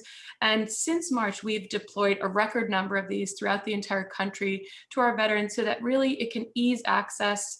They don't have to drive into clinic. They don't have to worry about how they're going to access the technology. The other benefit is we actually use our own internal platform called VVC, or VA Video Connect. And the beauty of this is that it's actually, created nationally, but they're very receptive to any changes that we need to implement. So instead of using a standardized system like Zoom or something else where you're kind of bound by the limits of that system, in the VA, it's very responsive to the feedback that they're receiving. So if there's a glitch or if there's an issue with regards to, how we proceed with groups on Video Connect, we're able to email the national folks and they're pretty quickly able to enact these changes and allow it to be a better system for all of us. The other huge benefit that we have is both nationally and locally, we have a lot of resources to really assist both veterans and providers with the implementation of the technology. So initially for Video Connect, you would get an email, you click on the link and you connect. Very quickly, we realized many people not only don't have an iPad or computer that they can access, they don't have email addresses. So we worked with our systems and our local department to work with veterans to actually create these email addresses for them. Then more recently, we implemented it that the the links can be texted to patients. So, that can be very helpful, but some patients didn't have cell phones. And so we were able to deploy cell phones to these patients and then have our staff work with them on how do you set up your cell phone? How do you set up your iPad? How do you do a test call? And that's been excellent, not only just for patients, but even providers who have been more resistant to technology or have never really had to implement it. We have a team of people that really walk them through. And more recently, the VA has implemented a program called Chatbot, which actually does test calls for both patients and providers prior to the appointment, just to make sure everything is working, the audio, video, Wi-Fi connection is strong, and we're able to really roll that out. We also have a VA mobile apps department, which has actually been very useful in the pandemic because we can have veterans utilize these apps to manage their symptoms, whether it's tracking their diabetes and blood sugars, whether it's monitoring their sleep. We also have a COVID-19 app that actually helps them manage their stress reactions and other responses that occur because of this. Another benefit in the VA is that we don't have a copay for telehealth, so that really overcomes a lot of the barriers. In general, the majority of our veterans usually don't have a copay, but a certain subset do. And the benefit with, telehealth is for all of our veterans across all states, there's actually no copay. We also have the unique ability to provide services across state lines because we're a federal entity. And so if I have a patient who decides to, go to Oregon for a couple of months to just ride out the pandemic or stay away from the wildfires, I'm able to continue to see them without them having to find a new provider in the Oregon state. If they move, we do have them connect with the new VA in that area, but oftentimes there's a wait list or, wait to even see those providers. So we're able to still provide a continuity of care until they're actually seen with the new VA. Another great feature that we have is something called E911. So if, a lot of our patients are spread throughout California. I have patients in Modesto and Sonora, in much more remote parts of California. And so if there's an emergency during an appointment, if I pick up the phone and try calling 911, I'm based in Palo Alto and I'll connect to the local Palo Alto services. So that's an issue because then they'll have to track down where the patient is located, which is, 50 miles south of Sonora. And so I have to then spend time trying to track down the local services. The E911 feature allows us to have the veteran input their information and their location right at the start of the appointment, which I then confirm. And then during the appointment, if something happens, I can actually click on the link. It'll connect me with the local services that are where the veteran is located so that we can access, timely and emergent care for these patients. We have the ability to coordinate with other VA facilities. If we don't offer certain types of services, we can coordinate with the San Francisco VA or Sacramento VA, which has been really great. And it's even better now with telehealth because the patient can still remain where they are and access resources throughout the entire state or throughout the entire visit for us. We also have national telehealth hubs. So if there's a provider that leaves or we have a shortage somewhere, these hubs can actually provide temporary coverage. So we can have a primary care doctor who can, telework and do televisits for that population of patients whose provider just left. So I think, between all these changes, we've really been able to access a huge portion of our population and really address the social and economic disparities that can occur. It's not perfect. We've run out of iPads, especially in the beginning of March. Our system, it's dealing with the entire VA system of video appointments. So sometimes there's glitches. If there's updates, it can throw people off. But overall, I feel like we've done a great job with regards to implementation and overcoming a lot of the barriers that I think other systems are still struggling with. With regards to optimizing telehealth and things that I think are barriers, not just within our system, but overall, patient willingness to adopting the technology. That's something that no matter what system you're in, it takes work. It takes the providers talking to them. Schedulers are involved. We actually have training where we have the people who are scheduling the appointments, talking to the patients, talking about the benefits, walking them through different steps. A lack of access to or understanding to technology. So despite the fact that we can, send out all these iPads and iPhones, we have these teams of people who can help, we still have veterans who just don't want any part of it, who really can't understand it, who struggle with understanding it even by phone or by video with our team of support staff. So, that's still an issue, and it's something that we try to work with each patient individually to really help overcome. I think one thing that everybody is struggling with is preserving the medical frame of the appointment or the therapeutic frame of the appointment, meaning, if you're seeing patients, we've all had experiences where your patient is shopping at Costco or driving with children in the back or not kind of adhering to what you would normally have if you were seeing them in person. And so I think setting up precedents, talking to them early on that you should be in a stationary, private position, private area where no one else can overhear you, really setting the parameters for that from a safety perspective as well as a HIPAA and privacy standpoint. There are always unexpected delays in video connection. Despite the best of our efforts, internet connections can go out, the system can be slow. As somebody mentioned before, children can also be using the Wi-Fi or other people can be using the Wi-Fi that slow things down. And that can impact the veteran's experience with if they want to continue with video visits or not. So really just addressing those and trying to overcome them as best as you can and as best as your system can. Privacy concerns, supervision if you're working with trainees. So in the VA system, we have a lot of trainees, whether it's medical residents, medical students, psychology trainees, nursing students, PA students, things like that. And that becomes more complicated when you're seeing patients either across state lines or across a state, and if you're not physically located with the trainee. So that's something that we're trying to work on and really trying to optimize with regards to how we provide both an educational experience, but at the same time maintain the highest level of patient care. Seeing patients across state lines, not as much of an issue for the VA because we have that federal authority, but I think in general, that's another limitation. And I hope to see that over time, there's changes in the legislature such that, providers in any system are able to maintain care for their patients if they're out of state or traveling for whatever reason. And then with regards to just overall challenges in assessing patients, there are some patients that need to be seen in person. Telehealth just does not cut it. And I think, you as a provider determining where that line is, and it may be a combination of video visits, it may be only in-person visits. kind of using your best judgment to see what would be the most appropriate fit. And as was discussed previously too, just language barriers, overcoming that. There's another hurdle when you're doing telehealth appointments. So we do have the ability to actually have a translator on the video session or phone session with our patients, which has been helpful, but it's not ideal because it's another person utilizing the line, and it can get a little bit tricky with regards to how we manage things. I'll try to keep this brief also, but just implications for the VA. Nationally, there's more of a push for remote care delivery, not just during the pandemic, but post-pandemic. And we actually have measures for this year saying that 30% of all of our visits should be conducted by telehealth. And this is to continue and increase potentially even post-pandemic, post-vaccine, when we theoretically go to this back to what our lives were.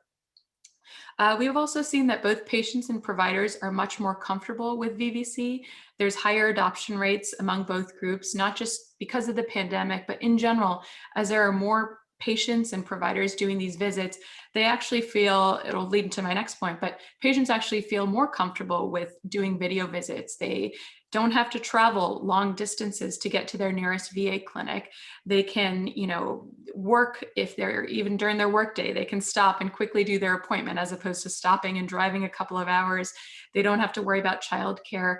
A lot of the things that we had talked about before earlier in the conference with regards to the benefits of telehealth. There's been an exponential increase in technology deployed to veterans, and we're constantly trying to work on how we can improve that. So, as I mentioned, we can deploy phones and iPads, things like that. What are other ways that we can, benefit the veterans? What are other small things that can improve their quality of their connection and continue to deliver the highest level of care? Then the other important thing is there's an increase in the number of standing telework days and full-time remote positions in the VA, which prior to this was kind of unheard of. You had to be on site, you have your tour of duty, and now the VA is much more flexible and actually pushing for more telework days to allow for providers to provide better care to and allow for ease of access for them so that they don't have to drive either long distances to come in. They can manage their lives, in a different way. And so that's been a really great incentive to actually not only recruit providers, but also maintain our current providers in increasing their flexibility and also, quite honestly, minimizing their risk of exposure during the pandemic. I'll briefly go through some possible changes I anticipate in the future, not just for our system, but overall. I think there's going to be an integration of digital health applications into the EMR systems for many different systems. So not just the video visits, which may now be uploaded or at some point be uploaded into the EMR, but other things like remote monitoring applications. We have the ability to track patients' blood pressures, glucometers, but it can't be uploaded into the system. We can get that information through another program, but I anticipate over time there will be a more seamless upgrading such that this information can be uploaded straight into the system. So you can log in as a provider, look at what your patient's sugars are based on the tracking that they did at home. Similarly, just an increase in wearable devices to track their symptoms and health. And then, I'm a psychiatrist, so there's going to be a dramatic need for mental health services during and post the pandemic. We've seen a huge increase in the number of, depression, anxiety, inpatient admissions, suicide attempts, and we're going to see this not only just among our patient populations, but among especially our frontline providers who have been battling this battle for COVID for the last several months. And we're seeing more and more people trying to come in for help for that. So I think those are just things that we should start to look forward to and kind of address and think about what's on the horizon for us. I have a couple of resources here that I'm happy to share, but I've found helpful with regards to, whether it's psychiatry or mental health or, the VA or the AMA, but providing resources on telehealth. And then I wanted to leave some time for questions if there's any. Thank you, Dr. Mather. Yeah. Excellent presentation. I want to assure everybody that your slides, all the other slides, the entire recording video of this fact-finding listening conference will be posted by Friday so that everyone can view it. If there are additional questions, please put them in chat. I want to assure Gretchen that the Department of Managed Healthcare checklist is now posted in chat. So thank you also, Alka, for reminding us all that high tech goes with high touch. And to the extent that we optimize technology, we have more time for the actual in-person interaction with our patients.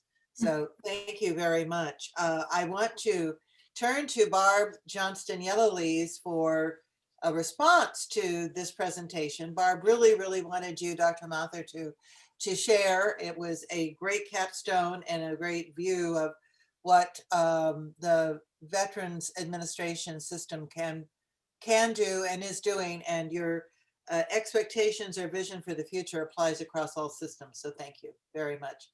Barb, let me call upon you. So I have very brief comments. Number one, I think we should consider using this entire presentation by the VA as the roadmap for going forward for telemedicine in California. It was brilliant. It's so encouraging to see what they did, how prepared. It's really made this day spectacular, and I'm kind of glad you saved that presentation till the end. The only other comment I have in general, a comment from Dr. Marson that really struck me was his emphasis on whatever we do in regards to telemedicine in California, make sure that we focus on proactively thinking about and including disadvantaged communities and use this to make healthcare more fair. Thank you so much, Barb. So if I might, just on behalf of the California Emerging Technology Fund and you as the chair of our telehealth committee, Renee Martinez, Rich Mata, Jim Kirkland, who joined us here today, thank everybody and express our appreciation to our partners, to Scenic Partners in Care, and to the California Association of Primary Care Facilities. So thank you so much. And to everyone who's joined us, we will have, as I just said, all of the information, the PowerPoints and the video, the entire proceeding, posted by Friday, because Leticia Alejandras has assured us that that will be done. Today, we also had support from Rosa Guerrero and Nadine Hogg in managing the conference. And then we will have a summary of both days, October 22nd and today, December 2nd, written up. So there is a written summary with all of the feedback from responders, all of the conclusions from the conversation, all of the answers to the chat, all of the comments in chat, and that will be delivered to the legislature and the administration at the beginning of 2021. So we thank you for joining us and appreciate your thought leadership, your partnership in using and optimizing telehealth to improve the health of all Californians. Thank you and have a good day.